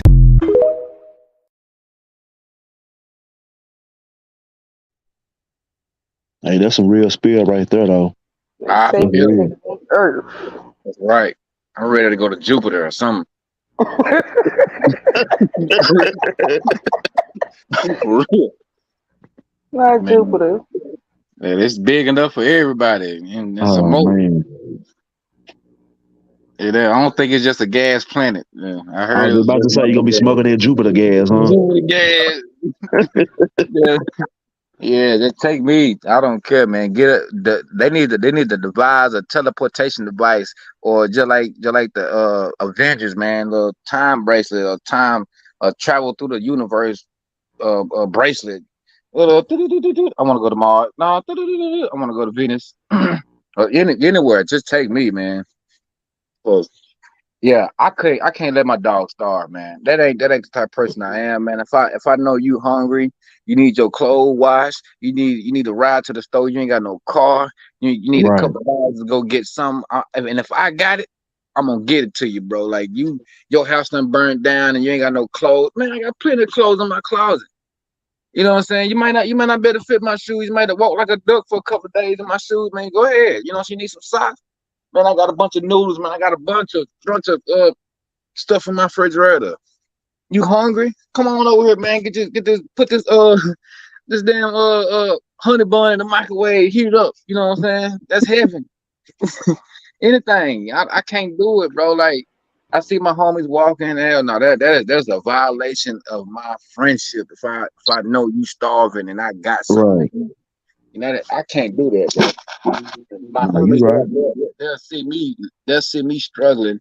You got all this money. You see me struggling. I'm trying to feed my son, and you don't put forth the effort. I gotta ask you.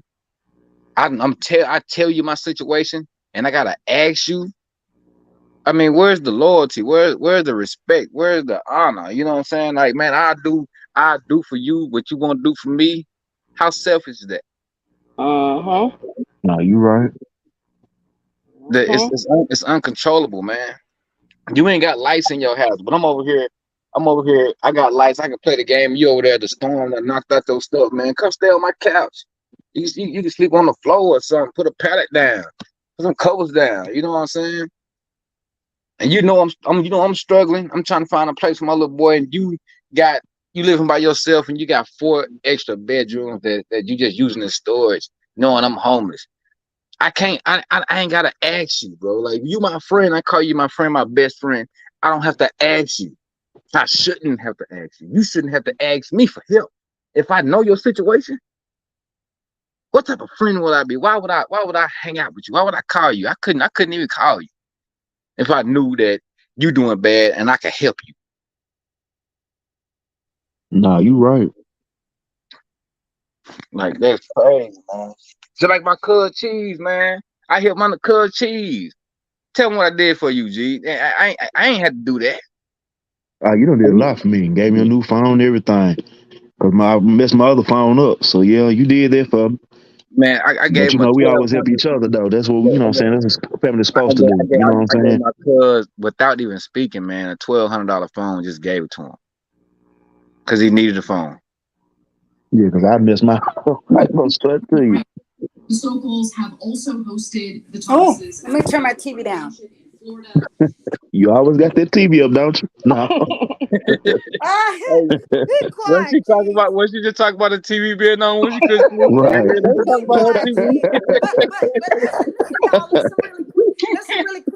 Listen really quick. I got something to say really quick. Yes, ma'am. I don't know if it was your I don't know if it was this group that I said it to, but Saturday I went out. My co-workers from my old job took me out, and we went to the restaurant. We went to Chevy's. Y'all ever heard of Chevy's? Sound familiar. It's like a Mexican restaurant. I know I never heard of it. Okay, so that sounds familiar though to me. So we went to this Mexican restaurant, and one of my co-workers, she ordered some chicken. And what brought it up, what made me remind me of it was what Miss Mel was talking about the other night. So we had everybody had ordered their food. We got our food. So one of my co-workers, she had ordered some chicken. And so when she got her chicken, she whispered to the waitress and she asked him, was that lab created chicken? And so he said, yeah, that's lab created chicken. Don't you know that they making chicken in the lab now? Yeah, they've been doing that for years. I did not know that. And she said, well, I don't want this. I want the bone in, bone out chicken, because for right now, they only making boneless chicken in the lab. They can't make the chicken with the bone in it. So she made him take the food back, and because they only selling it in restaurants now in California. They ain't selling. It's 2 states that they selling it in. I know one of them is in California, and I can't remember what the other state is. But they haven't. Them the only 2 states that they selling it in, and they selling it in restaurants. Eventually they're gonna start selling it in stores, and they still gonna start making chicken with bone in. So you don't know if you're getting lab created chicken or you getting a real chicken. Yeah. And you know what brought it up to what made me think about what Miss Mel was talking about the other night is because we eat a lot of chicken. Black people love chicken. Right. So why didn't they not create lab created a steak, lab created lamb? Why they didn't do that? They had to start off with chicken. They started off with, I believe, with chicken, but they also they got the ribeyes too. They say ribeye is not a real steak. But it must be boneless ribeye because they haven't got to they haven't got to the real. They haven't learned how to make the bone created. I mean the one with bone in it in the lab. So I was like, I was like, no way. And my friend was like, my coworker, she was like, no, I don't want that. Bring me chicken wings with a bone in it. So they went back and he went back and he brought her the party wings. I was like, Yeah. They doing the most with our food. That's why I say we got to be careful, Yep. especially with these restaurants. Yeah, Mm-hmm. they said they only selling it in restaurants right now, but eventually Mm-hmm. they're gonna be selling it in the grocery stores. Yeah, and we putting it on the market. Yeah. Yep. Miss Angel just say FDA just approved it to be distributed. Mm-hmm. Mm-mm. I think I'm gonna turn to a vegetarian or something, a vegan or something. I'm for real. I know. I feel you. I'm for real. I feel you. Heck Yeah, yeah. they've been making artificial eggs up in China, artificial lettuce in China. Yep, all this stuff. I see a lot of that stuff that I've seen on TikTok. I Mm-hmm. don't repost it on my page, on my TikTok, because a lot of that stuff it be demonic. A lot of that stuff I don't want my page being taken down. It's just a lot. I would just follow them so I can continue to see updates from that creator, but I don't share it. Mm-hmm. I But don't. but earlier I was listening to your live and I heard Cuz was saying something about some something was holding him down. And Mm-hmm. I'm gonna tell you a story. I'm gonna make it real quick. I had been messing around with this married man. Because back in the day, like I said, I was a Hellcat. And I was messing around with this married man. I had been messing around with this married man for like 15 years. And his wife didn't know that we was messing around because we kept it very discreet. And so God had kept telling me to stop messing around with that married man, and I wouldn't listen. So I went all the way up into 15 years of messing with this man. So eventually my mama would always tell me, she said, the same way he cheating on you, the same way he cheating on you, somebody gonna cheat on you. And so she said he gonna cheat on you the same way he cheat on his wife. That's what my mom said. She said the same way he cheating on his wife, he gonna cheat on you with somebody else. And I said, Mom, that's not true. I said, because he never cheated on me. She said, watch, keep on. And she said, keep living. So I kept on messing with this married man. I messed with him for 15 years. So one day, I just kept hearing God tell me to leave that man alone. That's not your husband. That man do not belong to you. So I disregard what God was saying to me. So I kept on messing with that man till one day he did cheat on me. He cheated on me with a woman that was crazier than I was. So one day he came to my house to bring me some money, and she was following him. She was behind him in the car, just driving in and out of traffic, in and out of traffic. She was trying to make him have an accident. But anyway, he said, he asked me why he was coming to my house. He said, do you still want me to drop this money out because she's following me?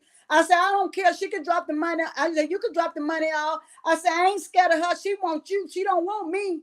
And so he dropped the money out. But when he left, and she left right behind him. But anyway, to make a long story short, after he had cheated on me with that woman, I got very depressed. I went into a straight depression.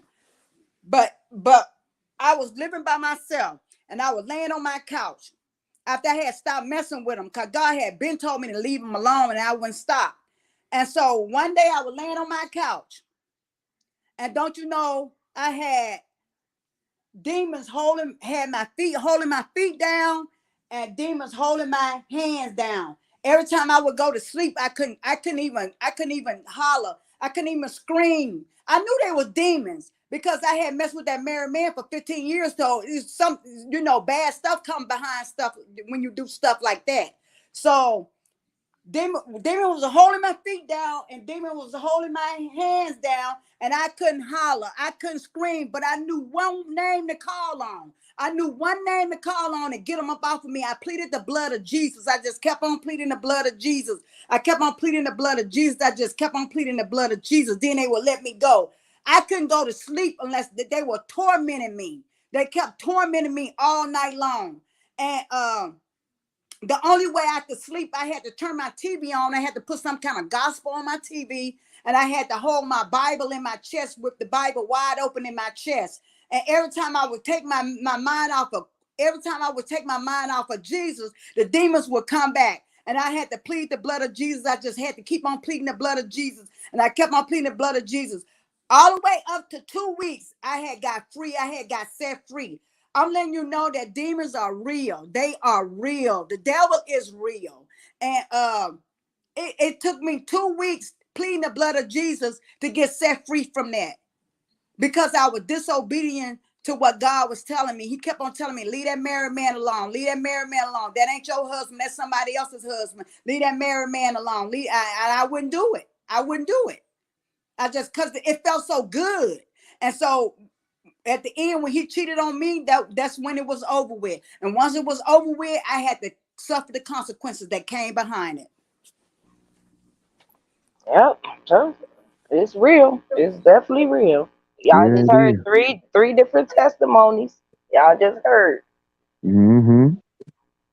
Well, sis, let me get my tail up off of here. I got to get up early in the morning. I love y'all. I hope y'all have a good night. And shoot, just holler at me in the back end.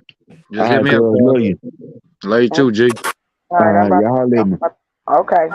I'm about to finish up with these videos. Good night. Good night. Good night. I got a couple of more videos that's it's not based off of that, but it's also based off of something we was talking about on live, on Cheese Live that day too. And y'all be surprised. One of the main females, honey. But let's do this one first.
So that just clarifies your Starbucks you was talking about, child of God.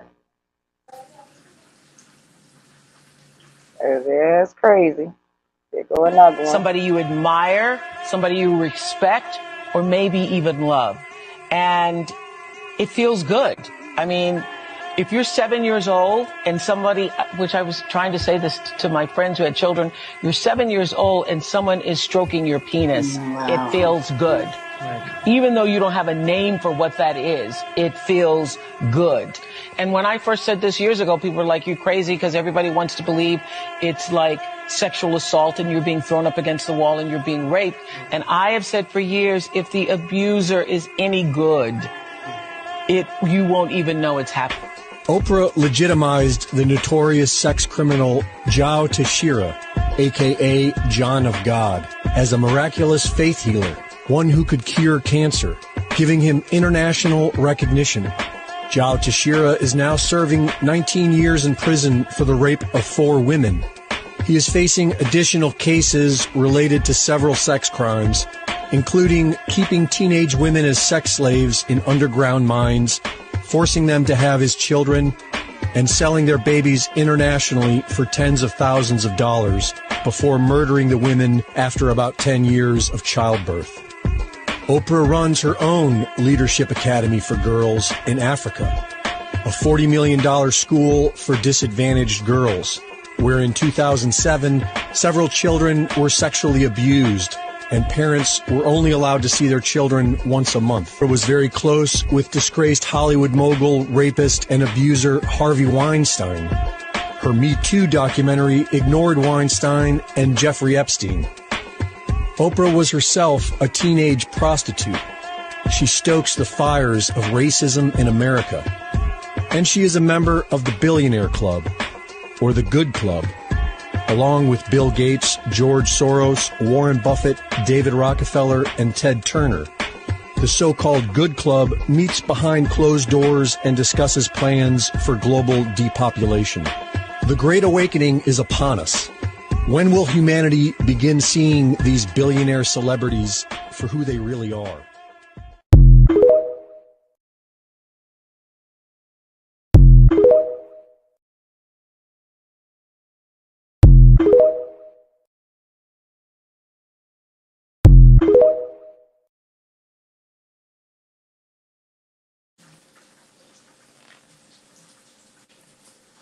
Be surprised. Be surprised.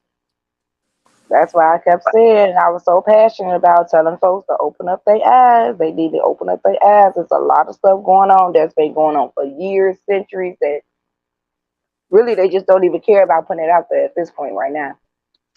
Not Oprah. It's What? no surprising.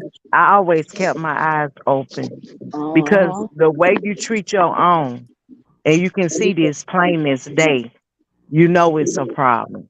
When you can bash your own on your own show, you know it's a problem. I mean, a lot of people blind to what's going on because the first video that you showed where he was talking about the neighborhood, everybody was family. You respected one another.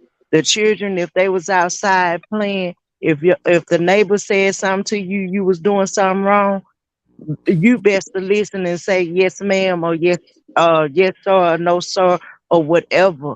You did not disrespect that community. It is totally different. Now you cannot say anything to anyone. Or if you say to somebody's child, they ready to come and gun you down, or whatever the case might be, or ready to fight you. You can tell everything. It's time for people to open their eyes to what's going on around them. You can easily get. Lisa, my mama back in the day told me, said when they got in trouble, say they got in trouble down the street, they said you got a whooping from every house until you got home, and then you would get another whooping when you got home. Exactly. Exactly. And that is the truth. And you was respectful. If somebody you did exactly what they said, they did not play. But look at the children. They was raised decent. They didn't get out of hand. Now they're wild. They doing whatever they want to do. They're growner than the grown-ups now.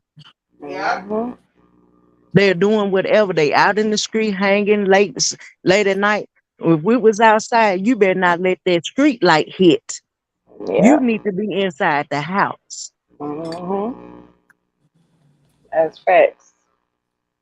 Everything is totally different.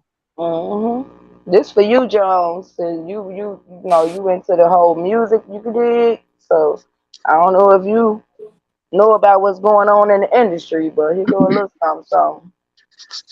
So let's talk about this all-white party where all the reptilians, all the clones, all the elites, all the higher-ups basically come together.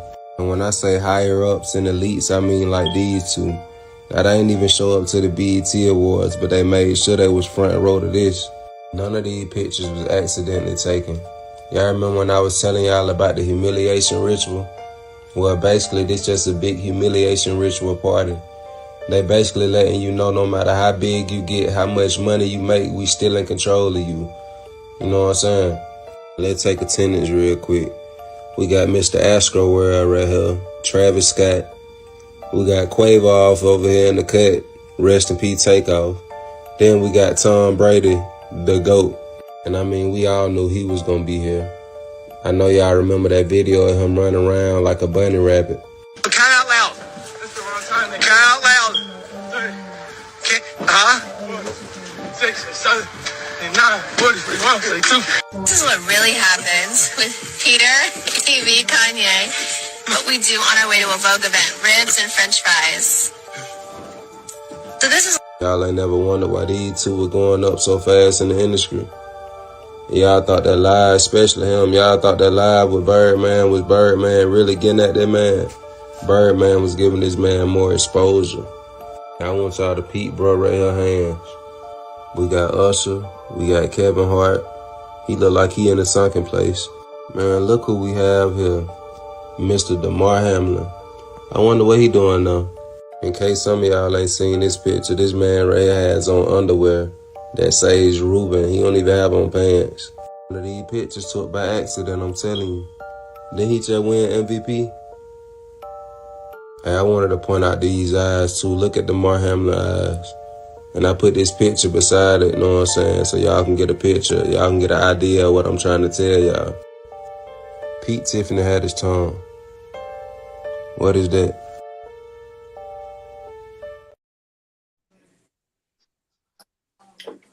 He was a gangster. Michael Rubin is the former owner of the Philadelphia 76ers. He connected with Meek Mill and they became besties. Now ever since Meek Mill been up under Michael Rubin, he done stopped rapping. He don't even do shows no more. He don't even be in the studio no more. He don't do nothing dealing with music ever since he got with that billionaire white dude. He just be up under the billionaire dude every goddamn day. Michael Rubin ain't put out a song since 2017 from the intro. Michael Rubin has become more famous than the rapper Meek Mill is. He used Meek Mill to get all the rappers. Now he got Lil Baby, now he got Jay-Z, now he got Travis Scott. All them rappers up under him trying to get next to the billion. I think that's how Jay-Z became a billionaire. He just had a party a couple days ago for the 4th of July. Tom Brady was there. Kim Kardashian was there. Jay-Z and Beyonce was there. Every celebrity that you could think of was there. They had more celebrities at his party than the BET Awards had at their goddamn show. And at that party, it was a whole lot of evil, satanic, demonic ish going on. Lil Baby was spotted in a male sandwich between two men. Look at this shit. Tom Brady was spotted flirting with Kim Kardashian after he just got his ass a divorce. It was a whole lot of bicycle shit going on at this party. Now, personally, I know a few billionaires, man, and I know most of them are bicycle, and that's why I keep my distance from these folks, man, because they feel like they got so much money, so much power that they could do whatever they want with men and women. Soon as Diddy got to them billions from that Ciroc deal, he started to be bicycle and go both ways. And it seemed like Lil Baby is down with the program too. It's like all these rappers will do anything to be up in these rich circles. They claim they so gangster, but they forget they gangster when they get around that kind of money that they don't got. It's like, how you talk about all this gangster shit on these records, man, and get caught up in a photo like that? If you a real Ice Cube ain't got no pictures like that. Dr. Dre ain't got no pictures like that. Tupac ain't got no pictures. All the real ones, man, I'm talking about the real organic real ones, man, ain't trying to get up in them circles with them. They'll go broke before they hang around a billionaire and sell their soul, man. But they forget all the gangster stuff that they rap about on these records when they get around this money for some type of reason, and they sell their soul to be connected and respected by rich, powerful men and engage in these circles. But see, I can't do that because I'm cut different. I'm built different and I like women. But it seems that these dudes are cut from a different cloth. These rappers will do anything just to be up. Travis Scott, Jay-Z, the same man that say F the NFL, he ride with Colin Kaepernick. Now he got there running with the president of the NFL. You can't trust none of these rappers, man. Ain't now one of them real, man. Will sell their soul for a pile of gold. And then when all the pictures get out, now they want to get their soul back. It's too late. You sold your soul for gold. You got to stay over there, baby. Meek Mill need to get from around that dude, man, because he using you to get around other people, man. Meek Mill left from around Rick Ross and got right up under him, man, and started feeling like he don't need Ross no more. He done forgot how to goddamn rap. Meek Mill was cold too with the music, man. But ever since he got around this dude, he done stopped doing music and become a stay-at-home wife. Y'all comment below and let me know what you feel about this situation, because I see what's going on. It's clearly capitalism going on. And most of them probably ain't getting no real money because the man is a goddamn Jew Trust what I'm saying. Them Jews, they smart with their money. They'll donate, they'll give money, but you ain't pimping no goddamn Jew because they smart. Some of you may not have realized that I'm not part of the club. And a lot of you listening to me right here, right now, you're not part of the club either. And what I realized with the club is what makes them so mad is when you don't want to be a part of their fucking club. That pisses them off. What club am I talking about? I'm talking about the club of gatekeepers that we all got to deal with. You know who they are, and they definitely know who they are. A lot of people would be like, what? Who? Come on, man, stop playing. So, ever since I put out the contract with Black America, you know they've been fucking with me. Here and there, this and that. But it's cool, you know. I expect that. You know, I've been working with, on the Big Three for a long time. And you know how they've been fucking with me with that. I done made it, plain, simple, and clear what they've been doing. The NBA been fucking with us. Now, a lot of people might say, like, well, but Cube, you want to work with the NBA. Really, I don't give a fuck about working with the NBA. What I want them to do, when I say work with us, is to stop working against us. Stop doing that bullshit behind the scenes that we know you're doing. Mainstream media, they ain't fucking with us. And that's cool. We can do it ourselves, you know what I'm saying?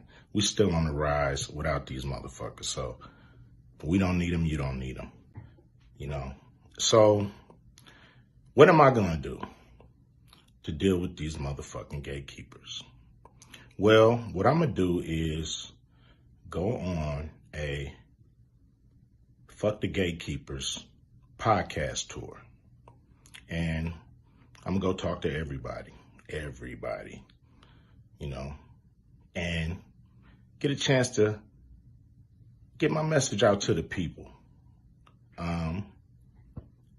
Be able to let people hear from me, and you might agree, you might not, but the important thing is,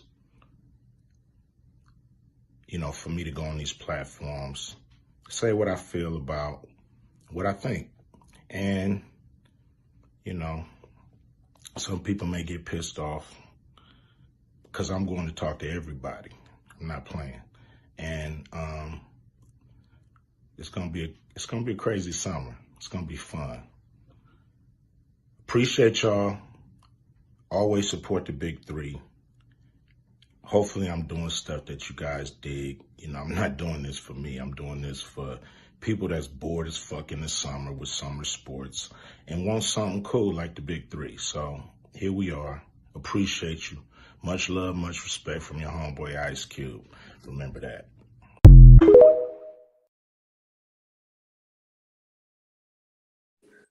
What is he doing now? Yeah, like, that's wild. I don't know what he doing, but he sure told us what he was gonna get ready to do. Man, I'm speechless. Mm-hmm. It's wild. It's wild, bro. For real. I didn't hear anything. Not little baby. You ain't getting nothing? No, I didn't hear nothing. I just seen his mouth moving. Man. Gosh, she didn't take in none of that. Right. Did you hear the rest? I didn't hear nothing. Wow. Not even the part about Lil Baby, Tom Brady, Jay-Z. Wow. No. Yeah, I heard it all. I heard it all. I ain't like that. I ain't gonna be like that, man. I'm just like old buddy said. I'm gonna cut from a different breed, man. When I start making my music, see, I'm an author. I write movies and I write songs, and I'm a ghostwriter for my homies. You know what I'm saying? So I'm not gonna be like that. That is not a path that I'm gonna follow. I don't even look up to them boys. I don't follow trends at all. I do my own thing. I got my own over here. You know what I'm saying? I got my own path and my own way of thinking. And I really just couldn't. I mean, Ice Cube. I was listening to him, man. I was hearing him. I mean, I was listening, but I was trying to understand the reason why he was speaking. It's like he was nervous, like he was scared Maybe to say something. I didn't hear nothing. Maybe it was meant for me not to hear it. I'm serious. Sometimes God protect your ear gate. And you know they say money. You know they say money is the root of evilness. The love of money is the root of all evil. Yeah. Yeah, but you see, all money is not good money either. You know, it's just not good. But And you it's know not worth you to selling yourself. they be so desperate for fame. You know, I mean, everybody be looking like, oh, how they jump up that quick. You talking about Lil Durk, you know, he go from, you know, little small stuff here, throwing a little record there, and then next thing you know, he in all the awards, you know, he hanging out with everybody. You know, he didn't jumped up there real quick. You know, and then I was in disbelief. I was really in disbelief. And I want to say this too, you know, who got blackballed. I'm not calling no names though, but y'all should pick on what I'm saying. I felt like that situation was totally wrong. How the person was treated as a lady, how they was treated, but their mouth didn't stop. They kept saying whatever and stood up for themselves. I know exactly what you're talking about. Okay. I felt like that was so wrong how they did her, you know, but she stood her ground. You talking about You that know. what happened a long time ago, right?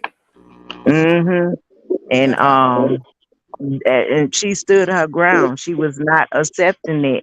And I felt like the person that she worked with one-on-one, the other ones didn't want a part of it, you know.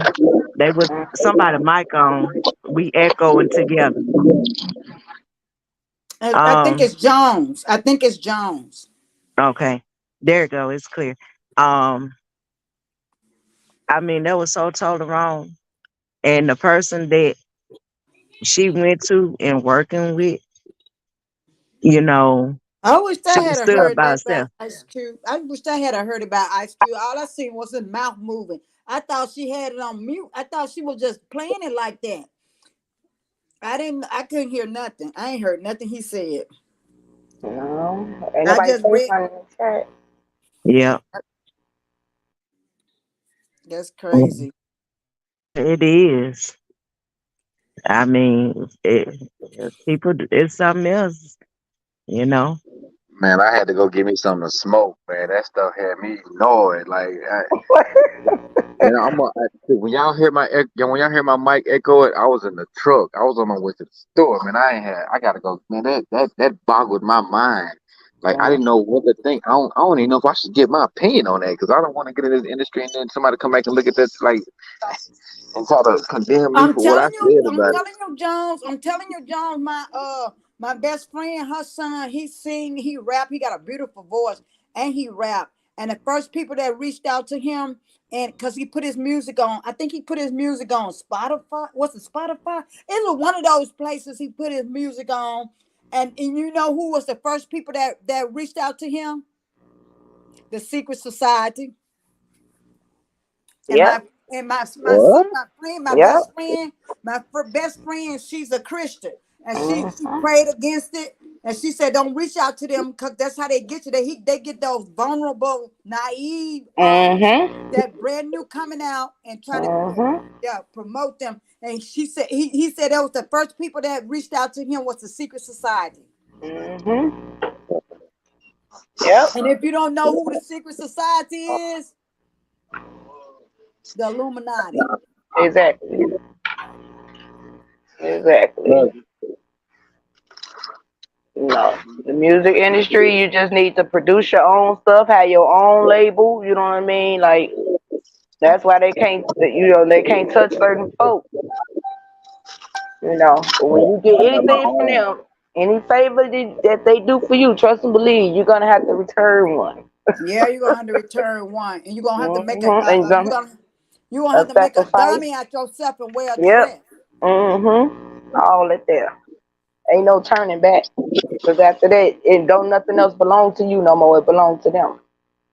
So it's either you gonna go for the fortune and fame, or you just gonna, they gonna automatically take over whatever it is that you didn't create. Your music, all that. Make it look like you moving up in life. Yeah, I got my own label. You know what I'm saying? I got my own family. That IWF, y'all see, that IMWF, that WTC. I made that in '99. I got that tattooed on my arm. I create beats. I'm a beat maker. I'm a movie maker. I'm a song maker. I got so much talent. You know what I'm saying? I don't need anybody for anything. I'm gonna get my own equipment. Look, I got a vision. My vision is gonna be my crutch to my success. And ain't nobody gonna stop that. Can't nobody snatch my crutch. Can't nobody be the roots to my tree if I'm the one that's holding me up. You know what I'm saying? So when I make my music, when I make my movies and all the other stuff, I create my own beats so I can have copyrights to my own stuff. I'm a writer. I'm a really, really good writer. You know what I'm saying? I do my own things. I don't need nobody to write for me. I don't need nobody to create content for me. I don't need nobody to do nothing for me. All I got to do is get the equipment. I don't have the equipment yet, but it's coming. But I have my own source of talent that's gonna fuel my success. So all that I'm hearing, it was surprising to me, man. I listened to Lil Baby. I listened to Del Baby. Tom Brady, I was going for him for you know what I'm saying, for the longest. I was with his team, you know what I'm saying? I didn't know that it was out there doing all that crap. Like, I would never expect Lil Baby to be in the thing. And that's what I'm saying. That's what I'm saying. You don't know it. You don't know half of the people. A few of them probably right there. Yeah, that's just literally. There's a whole lot more. Don't you know they've been doing that ever since way back when the Isley Brothers was with the Isley Brothers? He got an echo. Jones got an echo. I'm in my truck. My bad. I'm gonna mute my mic. Yeah, they've been doing that way back before the Isley Brothers. They was in it. The Isley Brothers was in it. I'm like, wow. That's crazy. It's scary too. Yeah, it is. So I got, y'all know I got to put a twist on it. We got to have something funny in it. Then Miss Lisa came across a story, and she wanted everybody to see.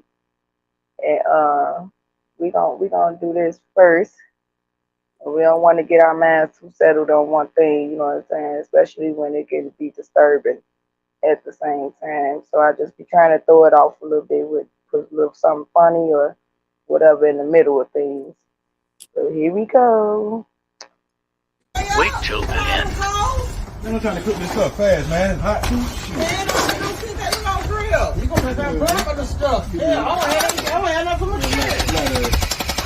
You already got enough. You done go eat hot dogs. You ain't got to break my hand because you won't have enough.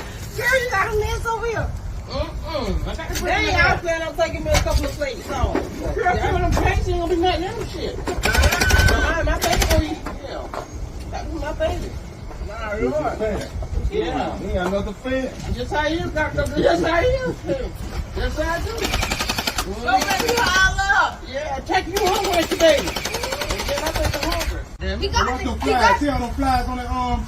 Hey, he'll get it. I'm saying, that's what the grill for. The grill gonna grill off. No, man.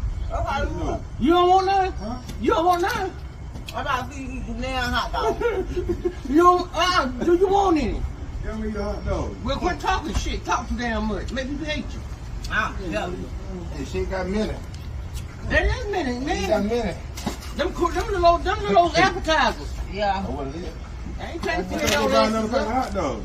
Well, who got money over here? We use what we got in the freezer. That's enough. How many hot dogs y'all got? About 17, 18. Yeah, but many. Like many. I ain't trying to kill you. I'm just celebrating because it's taking and snooting for the 4th. Because they ain't never had nothing like this before. I'm trying to show them something. Right. They ain't never had nothing like this before. You know what, though? They'll get a damn extra when you keep running your mouth because you won't be able to get down. So you trying to pick. Yeah.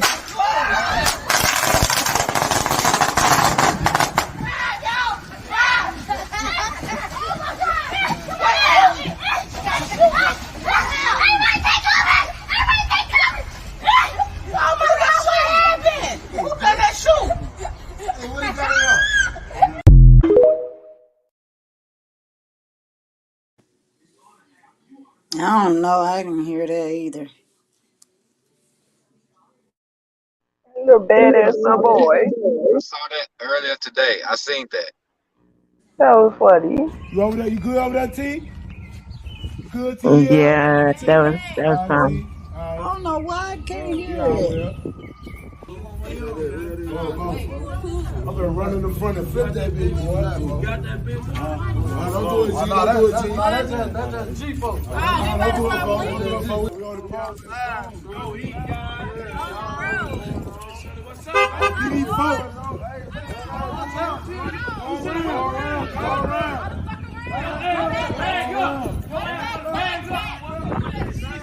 You on the phone where it's cold.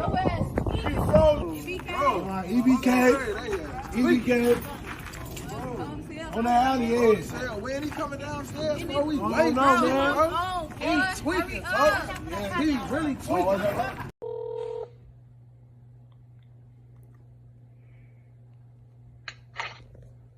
Hello? Hey, is this Kimberly? Yes, it is. Hey, Kimberly, how you doing, girl? This man sent me. How you doing? I'm doing good. Yeah, I told you this. I told you Medea was gonna call you, girl. This Kimberly, I know you looked through that window just supposed to turn your head. Kimberly. Yes. Oh my God. Hey, Kimberly, how you doing? You got clients? Oh my God. Yeah, girl. I told you I was gonna call you. Yes, I call you as soon as you hit me up on Instagram. Is it called Instagram or is it called Instagram? Instagram. Yeah, okay, it's called Instagram. Okay, yes, Instagram. It's Instagram in the bush. It's called Instagram. So who all that is over there in the background? Who that is? Oh, this is me and my husband over here at the house. How you doing, sir? How you doing, sir? How you doing? The blessed and highly favored in the Lord. Yes, how you doing? Hey, what's up? Good child, he said, what's up? He said, what's up to me like I'm a dude. Yeah. I know it. To say what's up. Who the hell I sound like? Who the hell I sound like to you? Sound like Medea. Yeah, no, I ain't no sound like I am. I am much of the damn D-E-N. You better get it right here. This is a new year, 2023. Yeah, if you're going to dress me, you better dress me right here. I don't know what your problem is, but I don't know you. I don't know you like that. Don't be no fool, Jack. Don't be no fool. Oh my God. Now, what's your husband's name is? What's his name is? Miles? His name is Miles? Oh, no, his name is Cody. Oh, Cody Banks? Is that who it is? Cody Simpson? Is that his name, Cody Simpson? No, Cody Williams with the T. Oh, Cody Williams. Okay, yes, sir. Sorry. Okay, sound like Malcolm X. Yes, okay. Assalamu alaikum ham. Yeah, Malcolm X. Well, I'm over here, TD Jakes. Just about 5 people say get ready. Oh my God, Josh. Right. Now, where y'all from? Where you from out there? Where you from? I'm from South Carolina. You from South Carolina, home of the fish and grits? Fish and grits, yes, absolutely. With some sweet tea on the side. Oh yes, with some sweet tea on the side here. So y'all put the what that is? Y'all put that cheese in y'all grits. Y'all put that in there. Oh yes, absolutely.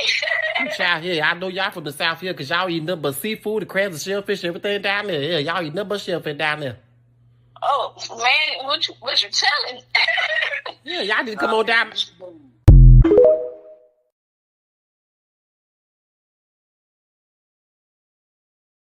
Hey, that's his voice for real. That's his voice. He imitate Madea for real.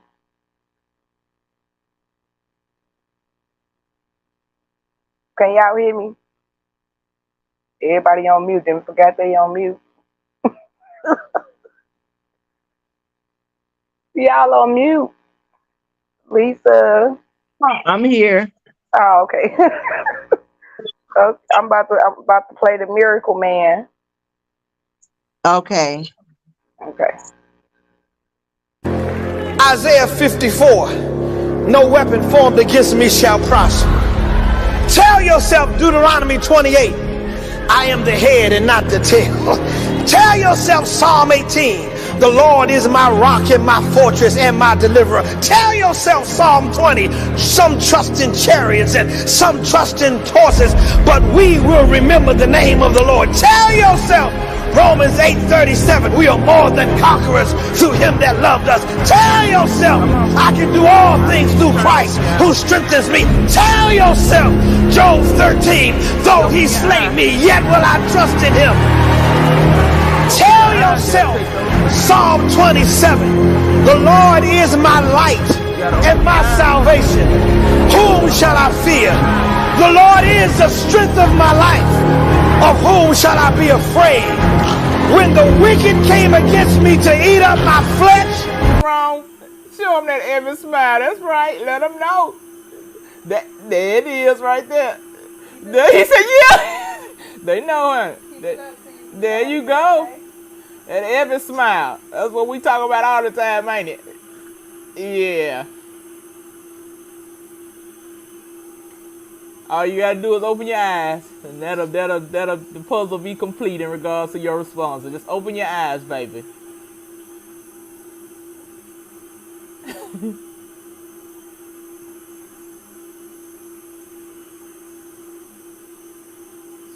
coming, Mama. Give me a second. I know. When God's time, not man's time.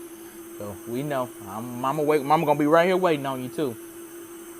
And I ain't in no hurry. Where you going with these ship plankers? Yeah, these ship plankers. You know these ship plankers you got on me. These. How you feeling? You feeling? Trying to get up? Try to laying down?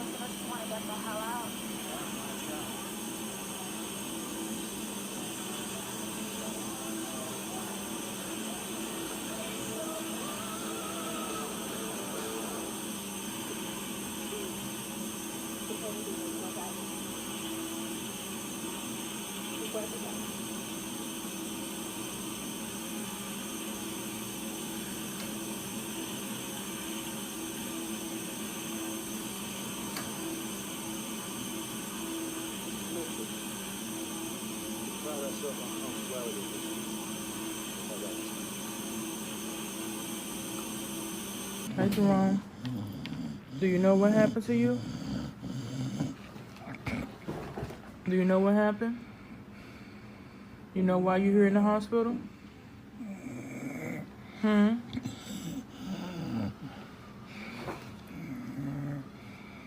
you know what happened to you, baby? Do you know you were in a car accident?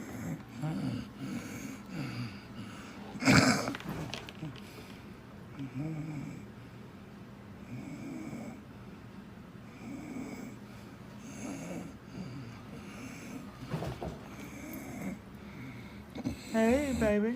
You know you was hurt? Just what he can do by himself, we want him doing by himself. Are you done? No? Then what you doing?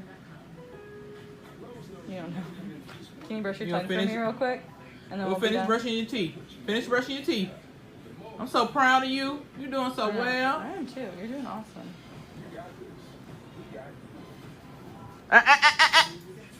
Lisa, you finished his Bible? Yeah, and I sent him.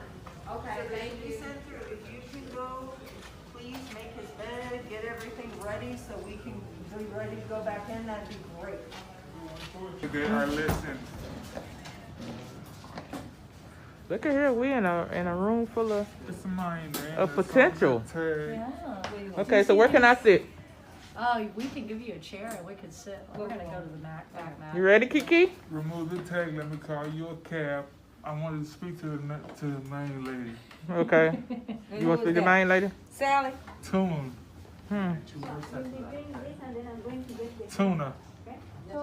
Tuna? I Okay. want to speak to the main lady. Okay. You want to look in the camera and say hi? The one who's in charge. Say hi. Hi. Say, I'm coming back. Tell him, Kiki. I'm coming for the one. Yeah, you are. I'm recording you. She's gonna help us. She's gonna help us. I'm gonna help you. You're trying to tell me to get off my Watch your phone. shoulder, my friend. Make sure the way. There we go. I'm thirsty too. Me too. It's supposed to be on your phone and not off your phone. Say hello to the people. Stop fussing. I am. Hello. Tell them where you on your way. Be ready. I Not am on ready. your phone. I am ready. Where you on your way? Tell them where you on your way. You on your way to what? Be on my, Oh, yeah, watch out. Be on careful. my bed. No clue. Hey, Kiera. They see you. You saying hey to everybody? Hey, Thank everybody for their prayers and stuff. thank you guys. Mm-hmm. Thank you all for your prayers. I couldn't do it without you. We couldn't do anything without you. Right. Thank you for your prayers. You talked to the big man for us. Now he's got me. Yes, he does. He definitely has me. Mm-hmm. He has our family in the whole. Yep. Amen. Okay, I'm gonna close it out now. Okay, you'll say Keep goodbye. reading the scripture. Hmm. He says it in his word. Keep reading the scripture. Mm-hmm. I'm gonna keep healing. You are. Bye-bye. Bye-bye.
Ooh, this thing off. Ain't you glad? Yeah. Hold your hand up and see how you move your hand. Oh, you move your hand pretty good. It's still a little. Barely. It's just the shoulder. The man. shoulder? Yeah. Okay. 'Cause It's okay. It's I expected. dislocated it. And then this muscle ain't strong enough to. It's okay. Put But your I hand can- back on the thing. Yeah, that's I good. can lift it up. Oh, you can open and close your hand? Oh, yeah. You good. You just need to. Okay. We need some rehabilitation and we need to fix the wrist fixed. Yeah, it's okay, baby. Because You're doing up good, and I'm Kiera. lifting and they're open. Uh-huh. I've been working on that last few days. Yeah, getting ready to get that There, cast I off, be huh? just stretching my hand out and stretching this out. Okay. Because this was starting to cramp. It was? So I'm like, so then I started stretching my arm out every now and then. Stretching my hand out. How you feel about your recovery? You feeling pretty good? Feeling great.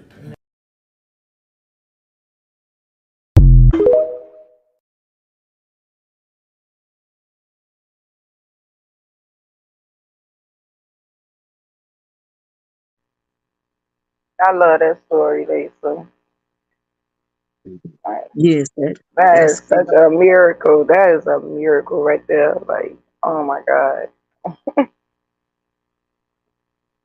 yes, that's a blessing. Exactly. He was in a car accident, y'all. And everybody said in the beginning how, how bad his condition was. The doctors wasn't expecting him to be here any longer. They wanted to take him off. ventilator and everything else. But the mom was determined to keep her child, on that, and that he was going to come through, and he did. And he did. So that was very touching to me. Anything you want to add to that, Lisa? Nope, it was enough. Like you said, I agree. Yes, it did.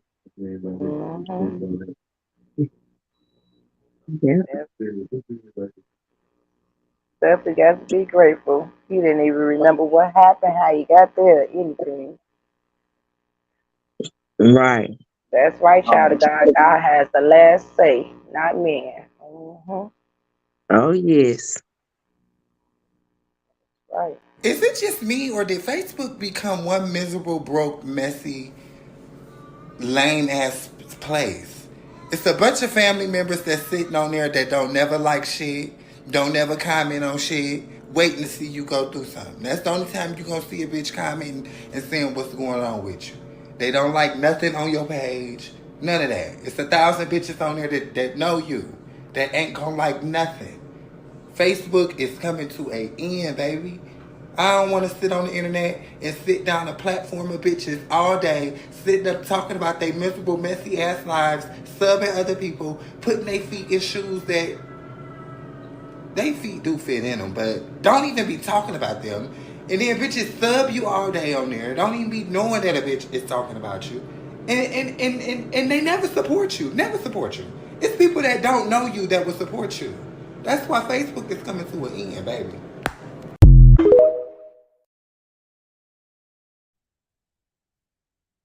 Like, let me break this down to y'all. Your hometown ain't your hometown no more. Meaning your city. It ain't your city no more. The childhood that we used to have, that ain't even, cause it ain't even a childhood no more around this motherfucker. You know what I'm saying? Like, the clubs ain't the clubs no more. All of the fun that used to, like all that shit we used to have fun and do all that, everybody gets together. Ain't none of that no more. You know what I'm saying? Like I said, you got relatives nowadays, but you ain't got family. Cause family events don't kick off like that. You know what I'm saying? That shit down there a fairy tale. Like the shit that you be seeing in movies that motherfucker like, damn, love shit is a fairy tale, all that lovey-dovey shit. Yeah, family is a fairy tale right now. And believe it or not, this shit goes on all the way across the world, you feel me? It's crazy. Only time that family getting together is whenever we burying somebody. And why the fuck is we even celebrating a death? Come on. The air ain't the same no more. The food don't taste the same no more. The prices most definitely ain't the same. Your old friends ain't your friends no more because you don't know what that person may be capable of or what they been on nowadays. You never know. R&B music ain't R&B no more. Everything changed, folks. So if you out here reminiscing on life, thinking that something gonna fall through and be the same that's in your past, then your mind fucked up already. Cause it ain't. The best thing people can do in life right now is stay the fuck out the way, get you some money, and mind your own goddamn business.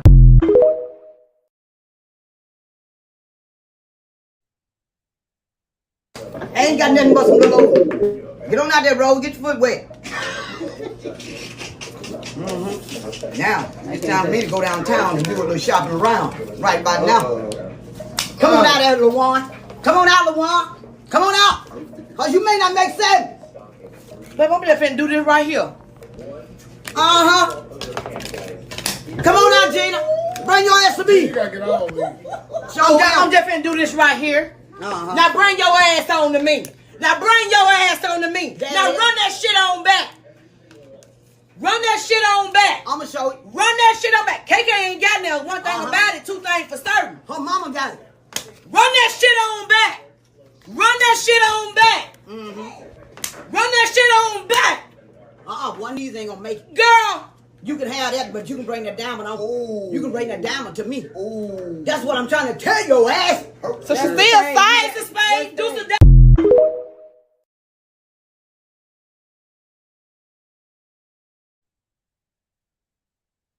Them spade games be lit. That sound like war. Golly, she was determined. Bring that diamond over here. That diamond gonna be right there. It is so funny, Mia, that you brought that on the space. That was my game. That was my game right there. Me and my friend girl would sit at the table. It'd be me, her. Mute your mic, Jones. It'd be us at the table playing spades. And I mean, we be up wee hours at night playing spades, me and her. And she passed. Oh Lord, I miss her so much. It's funny you showed that. You know, we would sit at that table playing on cards, and we'll run the table, and then there'd be other people want to sit and wait to get their turn. We'd get them up, running the wheel on them every time. Okay. So Good boy. I miss them days. Okay. I love me a good game of spade. Mm-hmm. I love me a good game. I play on my tablet too. I play Yeah. pool. I love to shoot pool and play spade. Mm-hmm. Most definitely. Those my favorite too. Spades and pool. So this woman, what you think about this, child of God? Because Lisa sent me this one too. I hope I can hear it because I can only hear it if I go in the chat. But let me see if I can hear it. Okay. All right. Juanita Bynum. Oh, Juanita. Don't have nothing against you. Don't know you. Really don't mess with you like that. We got the footage of you saying that the Lord told you that 21 people in that congregation supposed to give you $1,000 a piece. Don't believe me? It is. There's 21 people in this building that God said will give $1,000. He said 21 people in this building, come now wherever you are. Give me an envelope. Give me some envelopes. He said 21 people, come now wherever you are.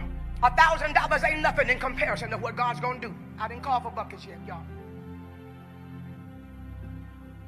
It ain't nothing. There's promotions that you want. You're not going to get it until you make that sacrifice to God. Line up right here. I know what I'm talking about. Older and younger. I know you in here because the prophecy don't lie. The Spirit of the Lord don't lie. The Spirit of the Lord don't lie. The Spirit of the Lord don't lie. He's not a lying spirit. He said 21 people in here. If God wasn't talking, nobody would have moved. He said 21 people in this building. That's what he means. He said 21 people in this building. How do I know God is talking to me? Because you got it. That's how I know God is talking to you. Because it's in your account right now. Because it's on your credit card right now. That's how I know God is talking to you. Yeah, that's it. That's her telling everybody, look, God said y'all got to give me $1,000. Sow a seed of $1,000, an investment for your blessing. You understand? You want to be blessed. You want that promotion. You want that car. You want that trip to Hawaii. Huh? Then I'm going to need that 1,000. The Lord ain't told you no such a thing. Ain't no way in God. Why? What God need with money? He don't even live here.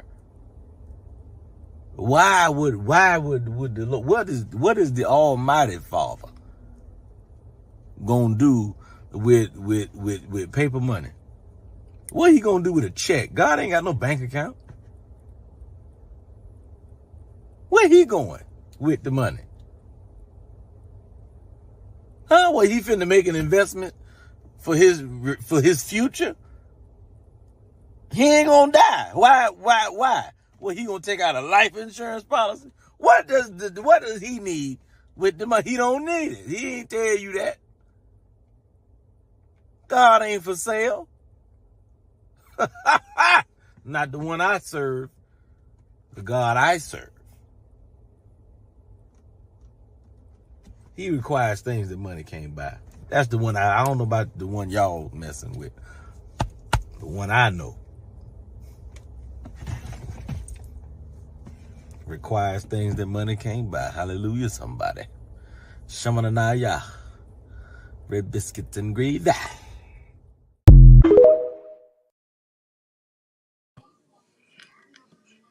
I could hear a little bit of it. He's talking about some red biscuits and gravy. I can hear. I heard Okay. a little bit of it. Okay. Lisa sent me that. She say, now you know doggone well. She said, ain't nobody told that man, told that woman to send him send no doggone $1,000. People gonna go to hell. They gonna go to hell. Keep lying to them folks like that just to get their That's Anita. money. That's Anita Bynum. She's a prophetess. That's the one. That's the one that husband, her first husband, when she got with him, she was rich. She was rich. He didn't have nothing. She was rich. I'm talking about she rich, and her husband didn't have nothing, so he married her, and she married him. They had a big old nice wedding, and he divorced her. And he got half of all her stuff. Wow. He came in a marriage with nothing, and he left out with half of her stuff. But how do you feel about her telling the people? I don't know, cause sometimes God do tell you to do some stuff like that, but I don't know if He told her to get on 21 people. Did she say 21 people to give $1,000? Sometimes they be pushing it too far, but I have seen where God told somebody to give $1,000 and they gave it, and God blessed them with even more of what they gave. I done seen that happen. But some of these pastors be out there beg. They be what you call it, hustling the people. And I done been to a church where the pastor had 4 lines. She had a line for people that had $10, $20, $50, and $100. She had a line like that, and I knew that wasn't of God for you to be standing in a line and giving out, being in a line with $10, or being in a line with $20, being in a line for $50, and then being in a line for $100. I done seen people do that. Wow. But that lady right there, Anita Bynum, I don't know, because she is a reputable prophetess of God. But I don't know about no 21 people giving $1,000. That's like what, $21,000 right there. Yeah. Child of God, this was my opinion on that situation.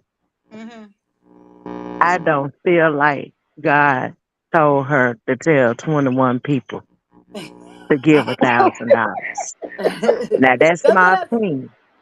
Now what I can say, because in the Bible, God said help, true enough. But He ain't never time told you nothing about, we was always taught to play your 10% to the church, But it was always talked about bread. People start picking up their Bible and really reading what He asked for people to do. But for you to sit and tell 21 people, God told you this now. To 21 people to come and bring you $1,000 up there. Yeah. Now, what if it wasn't God telling you to bless 21 people, because you've been blessed already? Yeah, she rich, and I think that the $21,000 for the people giving $1,000, 21 people giving $1,000. I think she had a bill for $21,000 that she was trying to get paid off. She got more than them. She got more than them. In order to keep your blessings to come in, you don't tell 21 people to come bring $1,000 up there. You should say, I'm taking 21 people out of this audience, and I'm gonna bless you with $1,000. Your blessings come in when you bless others. Yeah, it sure do. It sure do. And I done did that at church before, where this lady was preaching, and she told me, she said, God wants you to give $100. She said, God said He wants you to give $100. And she said, if you don't have it, He wants you to borrow it. Oh, that's what she told me. She said, God wants you to give $1,000. Want you to give $100.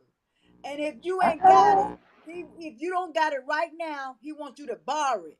The Bible says owe nobody nothing but to love them. So when you borrow money, you owe people when you have to pay them back. The Bible said, owe nobody nothing but to love them. So she said to me, she said, God wants you to bless, bless bless me with $100. And if you ain't got it, go borrow it. He wants you to go borrow it if you ain't got it. And so that woman died. That woman dead now. They told me to do that. I bet God asked her about that $100 now. Yeah. He said, remember when you was in that revival and you told that young lady to pay that $100 and I was gonna bless her? Lord have mercy. People need to stop playing with God like that. Yeah, they really do. Yeah, but people love to prophesy. Say, God told me to tell you this. They be prophet lying. They don't be prophet, they be prophet lying. Say that again. And you know, the Bible tells you that they got people that's blessed and gifted, but they took their gift and used it and abused it. Yeah. They use their gift for ungodly things. Mm-hmm. Yep. I don't play with God. Oh, that's one person I don't play with. If God tell me to tell somebody something, I'ma tell them. If God tell me not to say nothing to nobody, I ain't saying nothing to nobody. Like one day I was up in church and gave my testimony. And then I gave my testimony. So a girl got up behind me and she gave a testimony, but she wasn't giving a testimony. She was talking about me. She was talking about me so bad in the testimony. I knew she was talking about me. So when she finished, she went. I called her in the back. I called her in the back and I told her, I know you was talking about me when you was up there so-called giving your testimony. Don't you know that girl was finna beat the brakes off of me? And in that room, me and her up in that room by ourselves. And the Holy Spirit told me, I did not tell you to go say nothing to her. I was gonna get my tail whooped up in that room with that girl. That girl she was crazy. And I called myself gonna try to tell her what she was saying. I'm gonna try to, confront her about talking about me and her testimony. And the Holy Spirit whispered in my ear. He said, I did not tell you to do that. I was finna get the brakes beat off of me by that girl in the room. Me and her shut up in the room by ourselves. She done locked me and her up in the room by ourselves in the pastor library. She done locked the door and finna beat the brakes off of me because I went and did something that God didn't tell me to do. Wow. Yep. Cause everybody at church ain't saved. Trust me. Yeah, those are facts. That's for sure. Yep. Yep. You have to be very careful. More video on the freak out on plane.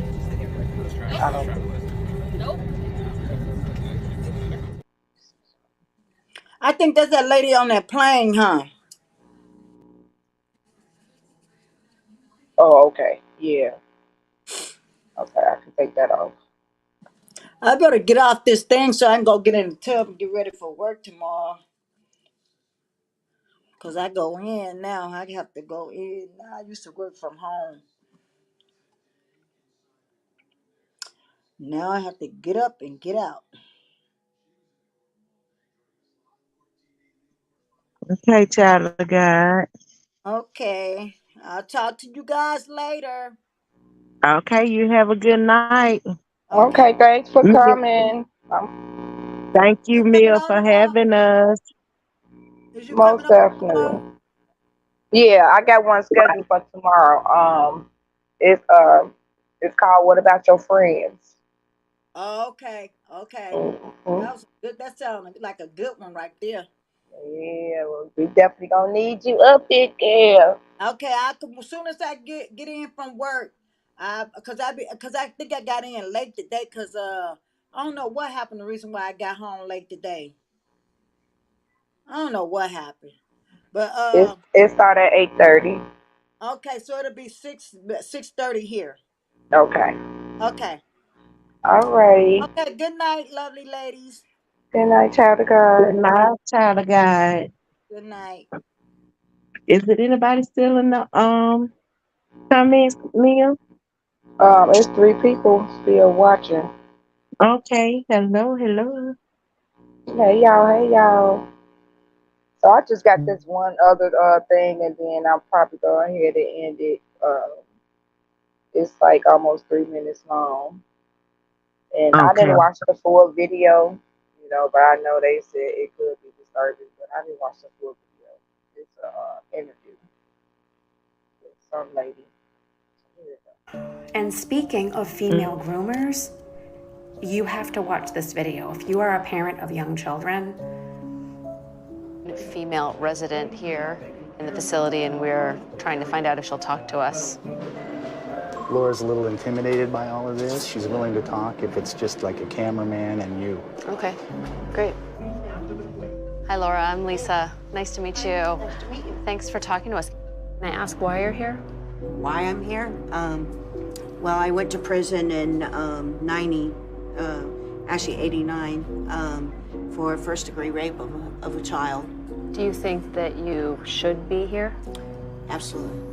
Would you say you're a danger to children if you were to be out in society? Wow, that's a tough one. I'll just say that I have more things to work on. Can you tell us how many offenses you've committed toward children? Well, I have 15 that's accounted for, and I would say, as I've said in all my testings and stuff that they've done, I would say 100 or more. Before she was caught, Laura was a caretaker for babies and toddlers. She admits she sexually abused her young victims while babysitting them. When you were offending, what would go through your mind when you would see children or babies even? Well, I guess I should explain, it's not like all kids, every time I see a kid, I get aroused and, I want to hurt them. How do I explain this? It's being in the line of their care, like having to bathe them or, change them or do, take care of them physically. I did bad things, really bad things. So I almost killed one of my victims with putting a pillow over her head. I had a friend there, so that got interrupted, which I was very glad for after the fact. What would have stopped you? Would anything have stopped you? I don't know. I don't think so, because I didn't need to groom my victims because they were so young, but I did have to groom their parents. What kinds of things should parents be aware of when it comes to people who have committed violations against children? Don't leave your kids alone. Don't just let any Joe Blow babysit your kids. If your kids are uncomfortable around that person or they don't want to leave with that person, don't make them go. Were there signs for you? I mean, if someone really was paying attention, were there signs? Oh, because yeah, I people think probably so. thought, well, it's a woman. Yeah. She doesn't have a background. That's a bad one. I think that there are actually more women out there just like me. I just think they ain't been caught.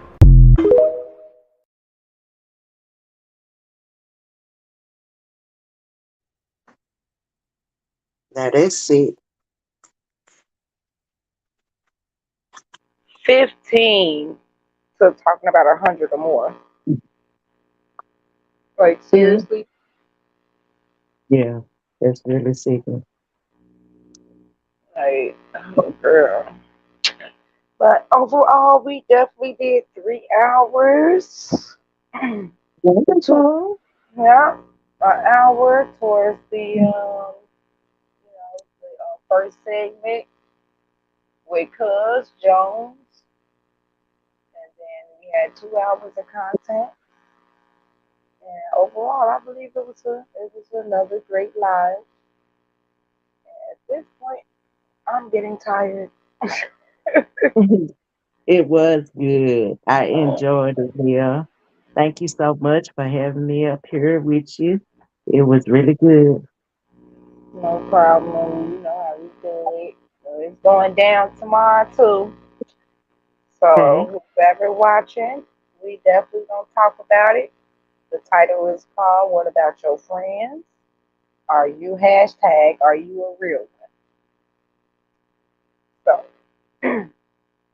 That's what it's about. I hope y'all tuning in, and we gonna do our thing like we always do. I love you, sis. Love you, And thanks sis. for coming. I really appreciate it. You know we gonna run it up all the time. You And welcome. hopefully tomorrow everybody can be able to stay maybe a little bit longer, but I still be getting off at least about 12. No later than Yeah. 12:30. There you go. But yeah, it sounds good. So I'm gonna hit you up and keep you posted. If you Okay. got any ideas about tomorrow's live, just let me Okay, sis. All right. I hit you up and let you know know. what you Okay. looking. Well, we'll talk. Yeah, yeah. Okay. All right. Love you. Good night. Okay. Love you. Have a good one. Bye-bye. Bye bye.